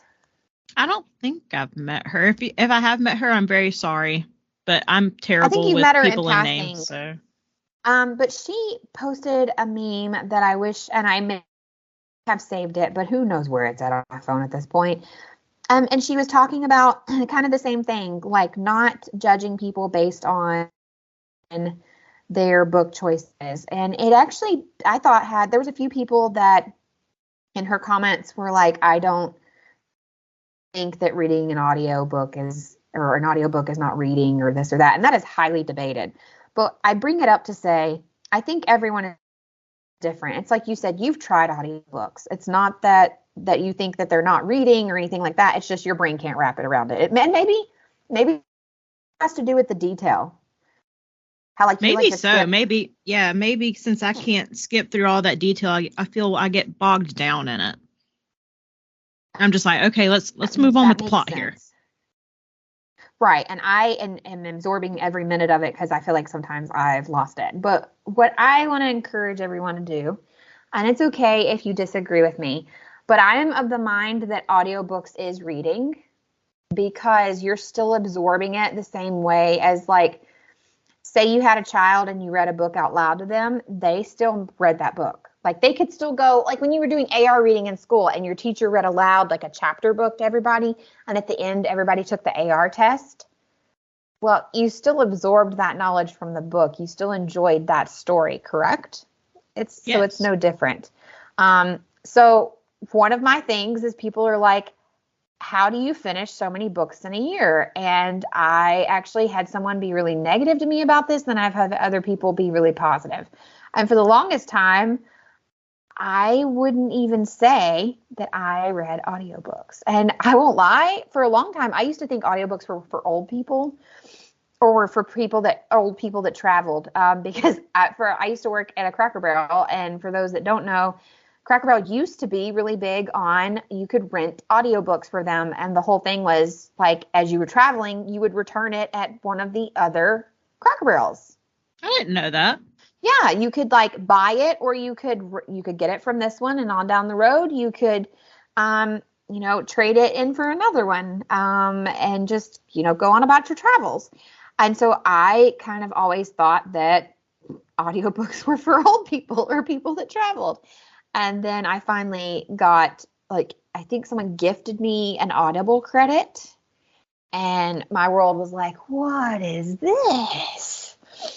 And now that I know that I just process things in a different manner, I think that has a lot to do with it. But I think we all need to stop judging people for what they read or how many they read or how they read. I will say my whole thing with how they read, don't criticize someone with how they consume something, because my favorite analogy to use is just because a fish can't fly doesn't mean it's a bad fish.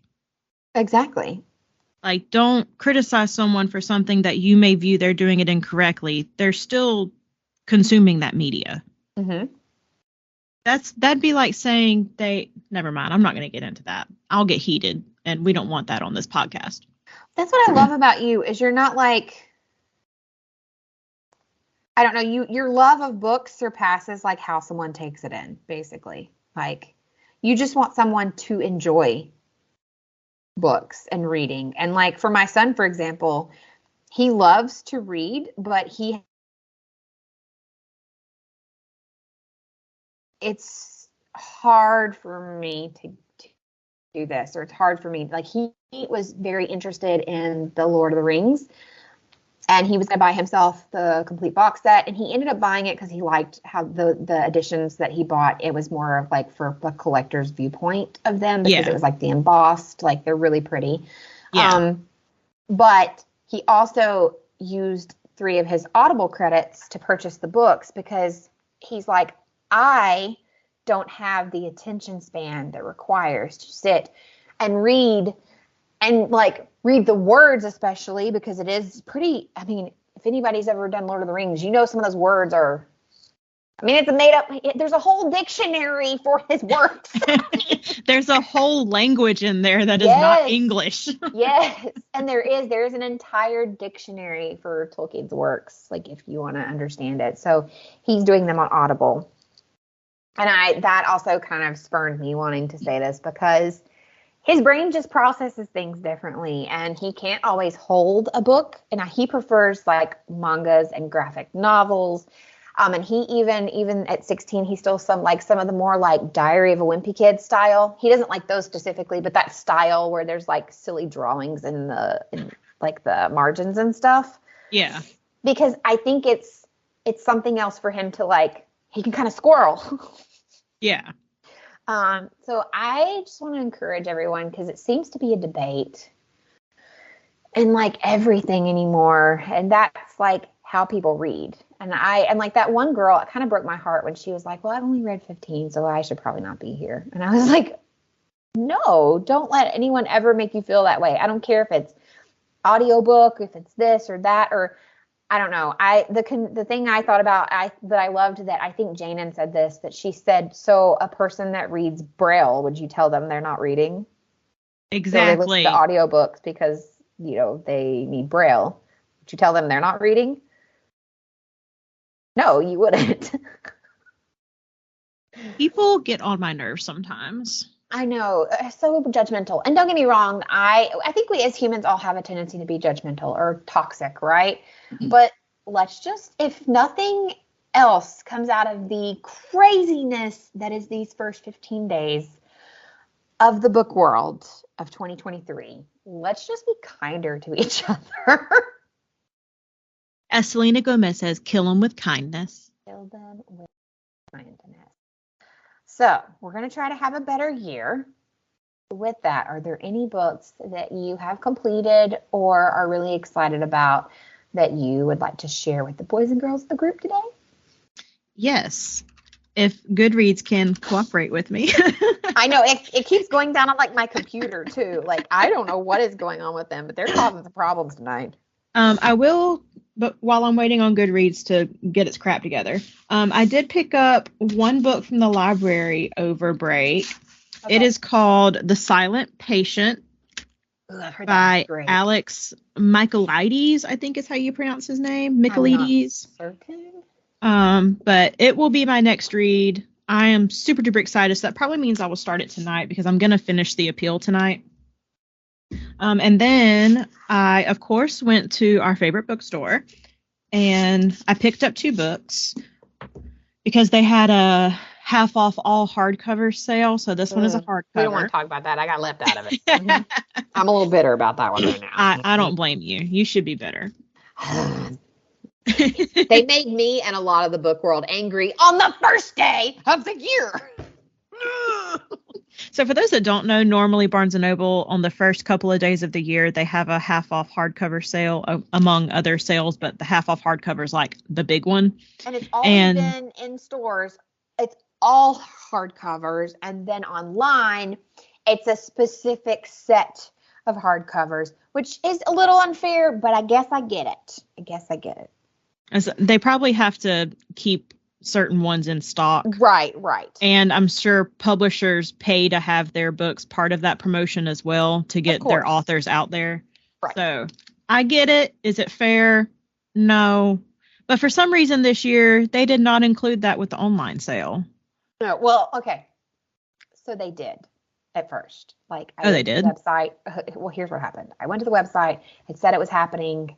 Like, click on it. Thinking, loading.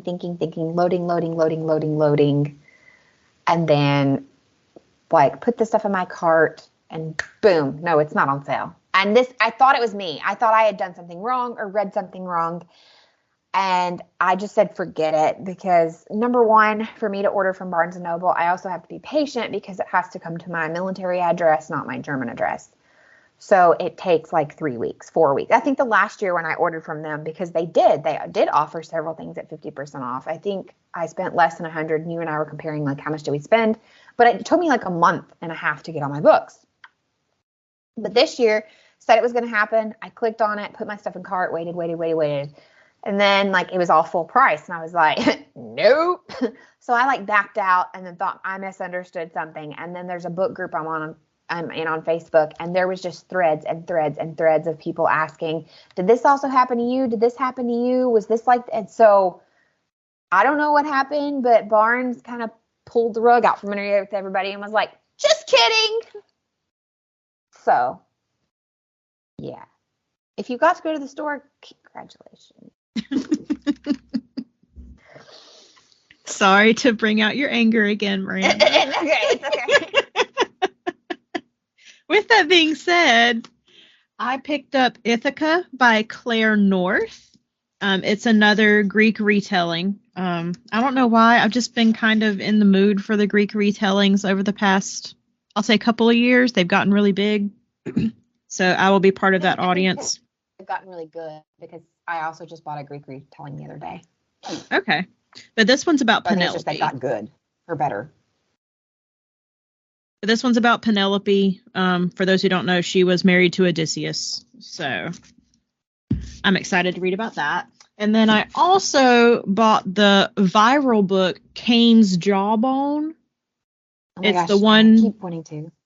It's the one where you're meant to tear out the pages because the pages are printed. You're supposed to dismantle it. Yes. But you tear out the pages and you try to figure out the correct order of the book.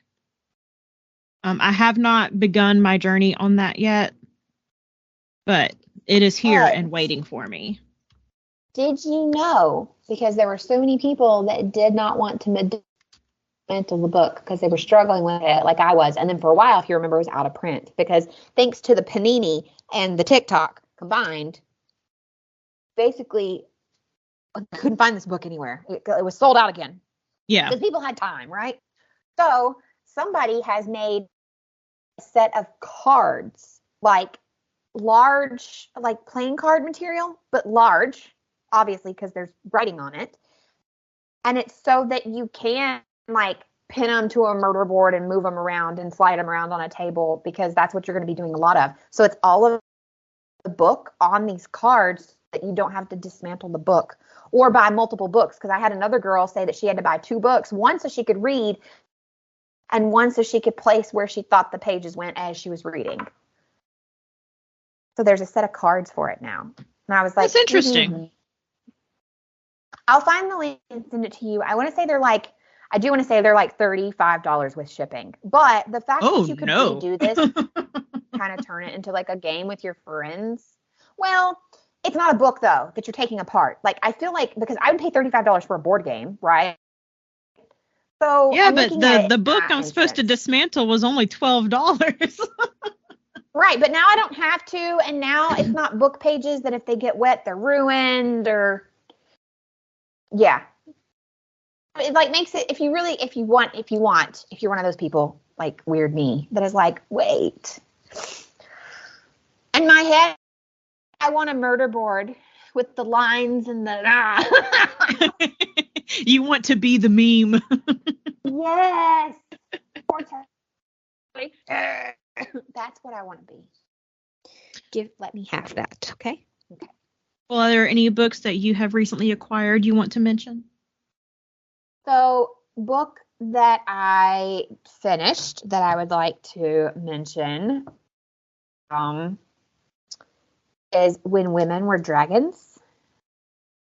I think I mentioned that I might read this or was going to read this. So it's for the local book club that I decided to take part in.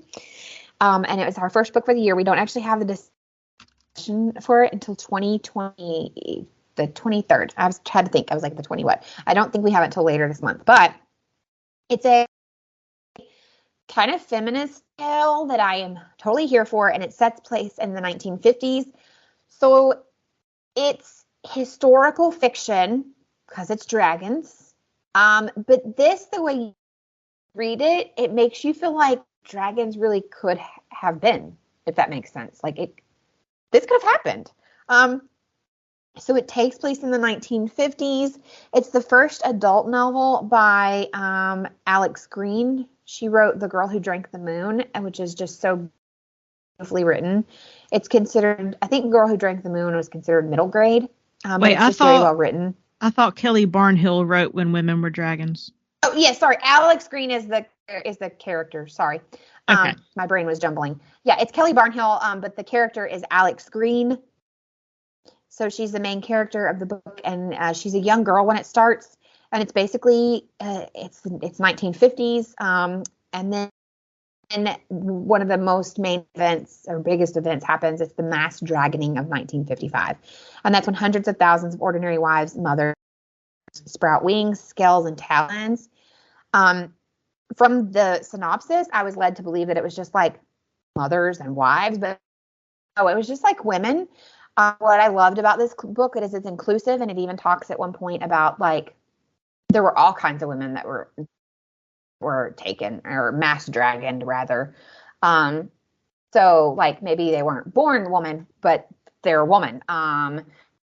So I thought it was really nice that she included everyone. And then I was reading some backlash and controversy from a few people that were like, she doesn't include this or she doesn't include that, but she talks about like all black brigade of female workers, because you have to also imagine like a war had just ended. So there's a lot of history that happens in here, and she talks about different things that are erupting and taking place. And it's just like the tyranny that unfolds when this young girl, Alex, essentially her aunt dragons, her mother does not.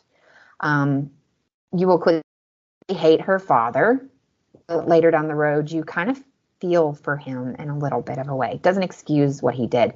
But I think there are parts of this that I don't remember if I messaged you or not. I think I did and was vague in our book book Marco that we have.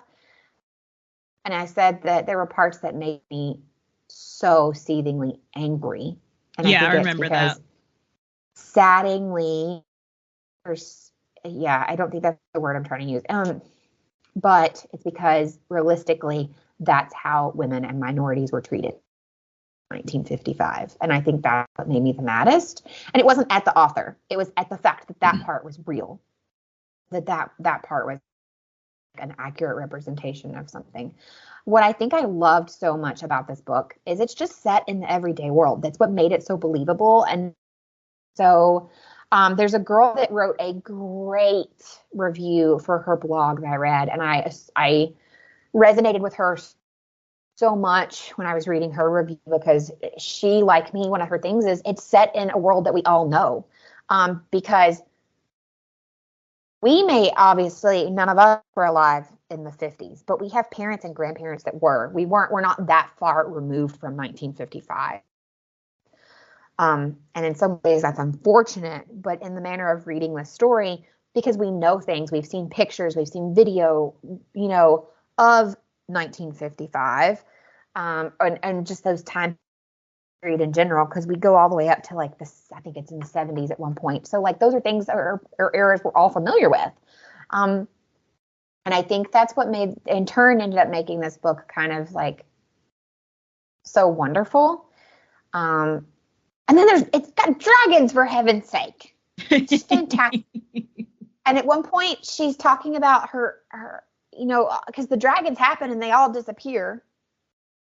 But then like at one point they reappear, and I don't think that spoils the book at any point, but they reappear, and this one dragon is sitting there putting things in her purse and putting her lipstick on, but she's a freaking dragon.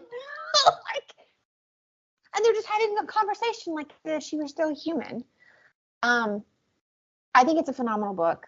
I think it represents a lot of people. And maybe she would have gone in more depth about different things of color and transgender and stuff, but I think she also knew, as the author, I'm not the person to speak on their behalf, but I can't not include them, if that makes sense. And someone may disagree with me, but I felt that was very important that she included multiple different people, and types of people and different, because like you're watching Alex struggle and you hear about her heritage, but she wouldn't have been the only one. There would have been people that would have also very, very much struggled in that time period. I highly recommended it, though. I have some friends that have chosen not to read it, but I ended up walking out of there giving it 5 stars. Woo! A 5-star read already of the year. Wait, was that this year or last year? Nope, I finished. That was this year. I didn't even start it until this year because I was sticking to my winter cozy or my winter Christmas reads. Gotcha. But I did. It was phenomenal. I did buy a couple the other day. I think I sent you guys a picture of them. I don't know. Yeah, you did. Yeah, Kaden and I went and made our own trip to the the bookstore that we have near us that has English book. I was very pleased. The one I wanted to mention, I picked it up for 2 reasons. One, if you guys remember last year, one of my favorite books, Bianca and I went through them, ended up being a book called Horror Hotel. And it's from a company called Underline Press. Well, when I went to this bookstore, which is actually where I purchased that book at, they had from the same publisher. And it's the same book style, Bianca. It does the floppy flop. Now that we have an Instagram, we should share that video of the girl with the book. Yeah, if you can find it, send it to me and I'll repost it. I can absolutely find it. That would take me a second, but I can without a doubt. I follow her now because of that video. Phenomenal. But Bianca and I have a preferred book type, like physical, like how it feels. Bianca's a hardback girl. I'm the one that I want the book that when you hold it, it kind of flops. And the best ones I know to tell everyone, because they're mainstream, are the paperback big versions of Game of Thrones, where when you pick it up, it just goes floop. That's my favorite. So I want you saying floop to be like the sound effect for when someone texts me or something. That's perfect. That should be our outro from now on. It should end up with us saying goodbye, and it goes me going floop. Andy, make that happen. Andy, record that little bit. Make it happen. So I bought this book because one, it's from Underline Press, and I was like, well, they impressed me with Horror Hotel and their ability to choose authors for their company. 2, it is another horror YA. 3, it is the floop. It is the floop. So it's called Frightmares by Eva V. Gibson.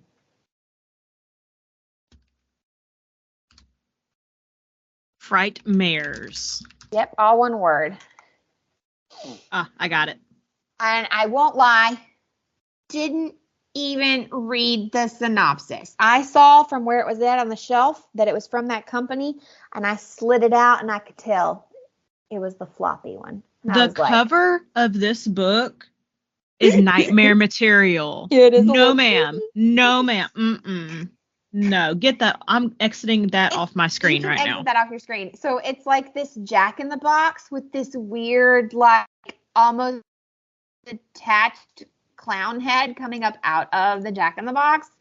But it looks like it's in a freaky basement. Because the synopsis of this book is, in a Florida tourist trap, a summer acting job turns into a real-life horror show when a cast member turns up dead, then disappears.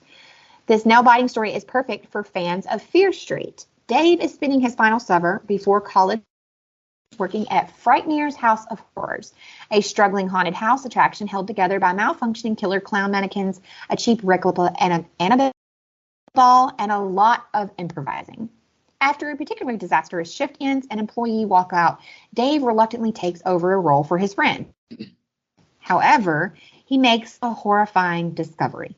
A real dead body, hidden on the set. But when Dave returns with help, the body is gone. Though the killer covered their tracks, Dave realizes they must know what he saw. Could he be their next target? You had me. You said it was for a fan of Fear Street. I grew up on that. I thrive on that. All you have to do is tell someone that was a teenager in the 90s or even the late 80s, I got a Fear Street S book. And we'd be like, sold. Money. I am happy that you're happy. Thank you. The cover is a little, but it says, if you liked Horror Hotel, then you will like this book. And it's not very long. It's only 288 pages. So. Oh, that's a good one. That's short. Yeah. I like those 288 to 320s because they're reasonable. They're not like, I do have some books that are only like 160. Those are also pretty nice, but that's the sweet spot for me. That like 250, 300 page range. Yeah. Perfect. Yeah. As much as I'm a fan of Sarah J. Maas, her tones make She my has a head lot hurt. of words to say. She has a lot of words to say. A lot.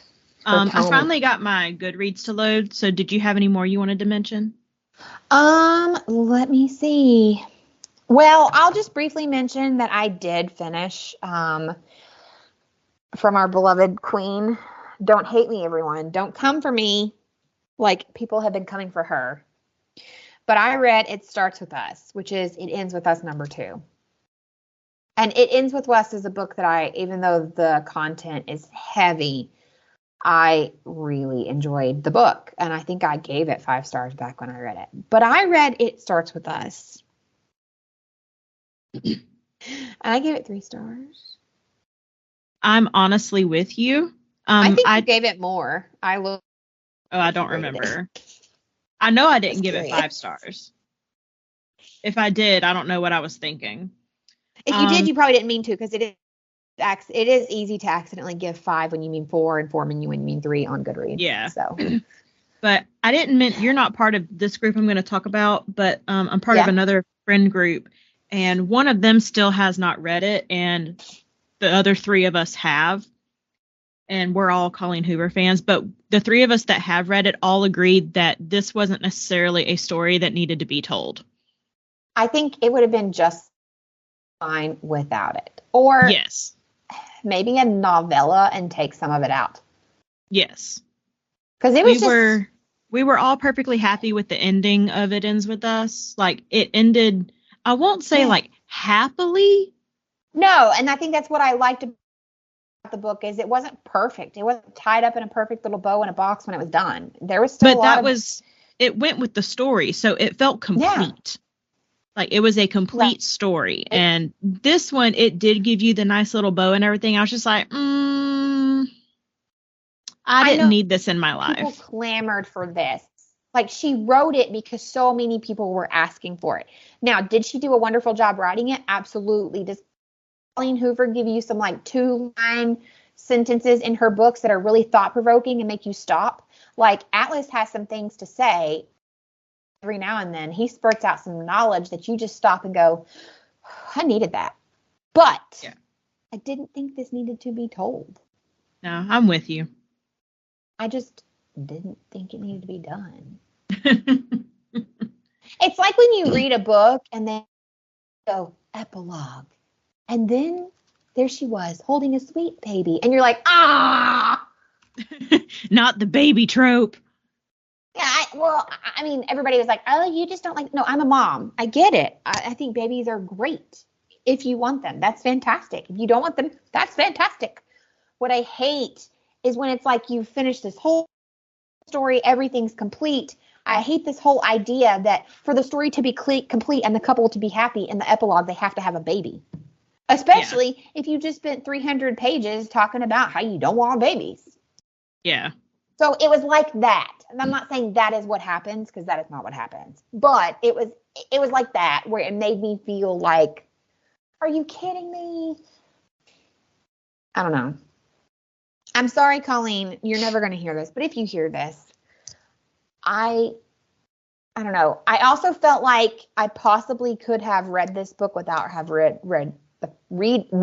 could have read this without having read the first one, because I agree, because it felt very disjointed from It Ends With Us. She does reference a few things. Like, she references back to the, like, oh, when she went through this, or oh, when they went through that.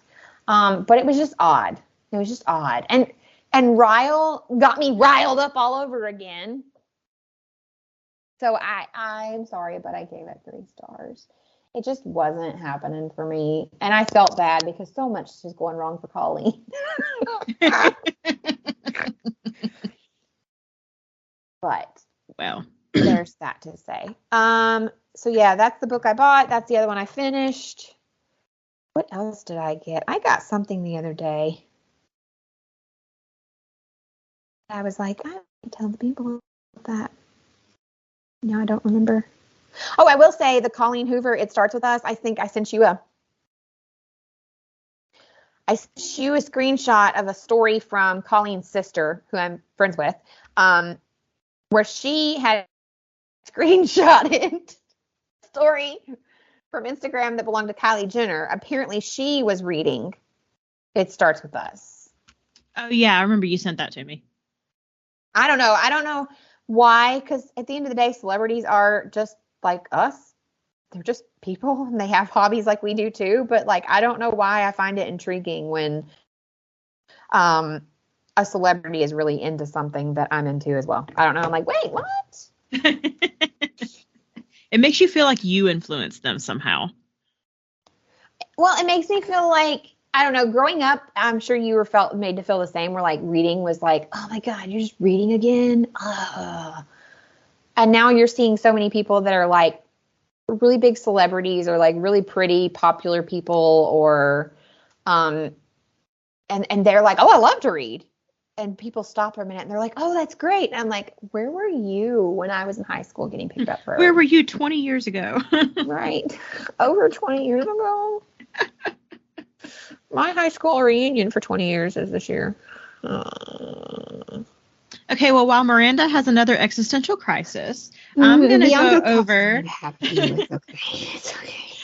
I'm going to go over a couple of the books that I read now that Goodreads has decided to be okay. Yeah. I ended the year with a 5-star read. Ooh, I started, you ended. What you got? The Maid by Nita Prose. I have heard excellent things about this book. Y'all, I read this book, I did the math, in less than 5 hours. How many pages? 304. Not bad. Not bad. I started it, and then I had to cook dinner, and then I took a shower, and then I finished it. So what I liked about this book, and tell me since you've read it, I was reading the synopsis, and it sounds like that one of the characters of this book is most quite definitely neurodivergent. Says she struggles with social skills, definitely misreads intentions of others. Definitely. I think that's why I liked it so much, is because it's told from the point of view of a maid, and she is definitely, it's not like she's not diagnosed or anything, but she is definitely neurodivergent. She is on the spectrum, like, and even all of the characters around her notice how different she is, and they have to treat her with that difference in mind. And that's part of what gets her in trouble, is that she doesn't get social cues. She doesn't understand how to act in certain situations because she's never been taught that. And she gets herself into trouble. Well, her brain just doesn't even comprehend, even if you've been taught that 1,000 times. Your brain's like, no. That doesn't make sense. Why would you do that? But this book, it messed with my brain. It was just another Verity. I swear it was another Verity. Thriller, correct? Yes. It is a murder mystery. Okay. But highly recommend. I gave it 5 stars. It takes a lot for me to give a book 5 stars. So same. Read it as soon as you can. We should probably do a little thing again, because you and I rate pretty evenly, like the way that we rate, like what's a 1, 2, 3, 4, and 5. We should probably do a little not meme, that's what everybody says now, but like a little graphic to remind everyone. That way when they're coming later, or if you're new here and you've never heard us explain that, we should probably do a little graphic for everybody to be like, this is what 5 stars means. This is what 4 stars means. Yeah, probably. That'd probably be helpful for the people. Because we've talked about this, I think, in one of our first or second episodes that we did, is our 4-star is pretty much the same. 5-star is also pretty much the same. So just to remind you, 4 and 5-star. 4-star usually means we really loved it. We probably have a personal copy on our shelves. We'll tell people about it, but we maybe not necessarily read it again, but we highly enjoyed it. 5 stars, we're going to tell everybody about it. We're going to buy you a copy as a gift. We have it probably in multiple formats. Yeah, 5 stars is like creme de la creme. 4, we still loved it. It just wasn't quite 5 stars. So my most popular ratings are between 3 and 4 stars. I really like, I know we mentioned Goodreads, but I like the app Literal because I can give like 3.5 stars, or I can give 4.5 stars. Those half stars count. That's why I do use Literal. I wish you could do half stars on Goodreads, because I probably would have given It Starts With Us 3.5 stars. Yeah. Honestly, I give a lot of things 4 stars. Most all the books I read get a 4, unless I just did not like it. I'm probably pretty even split between 3 and 4 stars. Because for me, 3 was still a good book, but I might not just recommend it to everybody. Yeah, 3 was like something in it, kept me going, and I enjoyed it. But I have a weird thing about DNFing, that you will DNF a book. I won't. Like, no, I don't know. I don't DNF either. It's the completionist in me. I can't. Like, I've already put in like however many hours to read that. I can't just not read it. So then I just read it. I also feel like it's a disservice to say, oh, I DNF'd, so I'm giving this 1 or 2 stars, because I've read books where like I've gotten halfway through it and been like, this might be the time I DNF. And then I keep reading and I'm like, oh, wait, it just needed a minute. Yeah. But yeah.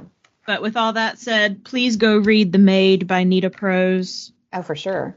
It was so, so good. Do you have any others? I was messaging my friend Sabrina. She read The Maid last year for a book club she's a part of. Uh-huh. And I sent her a picture. I was like, I'm finally reading it. She was like, yes. And then I think Hope and I are the only ones in our group that we share together that haven't read it then. Yeah, I think so. I don't think Hope's read it either. Well, I'm going to get on that one. My TBR, and I'm sure everyone that is listening to this podcast agrees, my TBR is just growing and growing. Yeah. Do you have any others, since your Goodreads pull up, that you'd like to share with anybody or everybody? Not that I want to share, just because we're starting to get a little long now. But I will say, if you're just interested in what we're reading, go follow me on Goodreads. Mm-hmm. I think I'm just Bianca Jemerson on there, which I have discovered that it's very hard to add anyone on the app. I've had to do it on the computer the past few times. So if it's not working on the app, try it on the website. Oh, I am at Style and Freak, on Goodreads. It does say my name is Bianca, but it says my handle is Style and Freak. Oh, okay. I'll get mine. I think I'm just Miranda Berthold, I think, very honestly. That's another thing that we can link on our... I'll make us a link tree, because it's very hard to put a ton of links on Instagram. But if you make a link tree, I will make us a link tree that will take you directly to Bianca's Goodreads, directly to my Goodreads, and then anything else we might want to share with you guys in the future that there's a link for. Yes. But speaking of social media, like we said earlier, you can follow us on Instagram now. We are Bells with Books podcast. You can look us up there. Yep. You can also find my personal page on Instagram. I am at Style and Freak there as well. I'm also on TikTok, which I think I changed my TikTok handle. Let me double check that while I'm thinking about it. Because I say, yes, I'm now at Style and Freak on TikTok. So I'm being consistent now. I think you changed it because you were like, I think you were trying to be consistent. So, obviously, I want to remind you guys really quickly about the Place to Be Nation group that we have on Place to Be Place to Be group on Facebook. If you are there, it is for everybody and anybody. It's not just the podcasters that are part of the Place to Be Nation family, but it is also our listeners, and you are welcome to join. If you would like to do so, you may. Of course, you can, as Bianca said, follow us together on social media on the Instagram now. We may open that up to other avenues later, but right now Instagram seems like the best fit for us. I am there at Mom's a Nerd. That's not my actual handle, but if you type it in because of consistency, I am the first one that pops up. And the same on TikTok. My handle is actually at Mom's a Nerd. I would, of course, love to hear from you guys on any of the books that we mentioned today. Did you love them? Did you hate them? How do you feel about the current controversies going on? You can, of course, now message us at that lovely Instagram. It'll most likely be Bianca answering you, but maybe I will too. If you ask a question for Miranda, I will screenshot it and be like, answer this, please. I don't know what they're talking about. Just send the general, questions or anything you have, and her and I will definitely answer them together. We talk to each other enough that will be taking place. And if there's maybe a book that you feel is not on our radar, you really want us to know about it, send that recommendation as well. Doesn't mean that we will absolutely read it or get to it, but we absolutely encourage recommendations. Why else would we be here if we weren't giving recommendations? But with all of that to be said, and all the craziness that has already happened in 2023, it's only 15 days in. Let's take it all with a bit of grace, a deep breath, a nice warm cup of tea, and your favorite book. And until then, keep reading.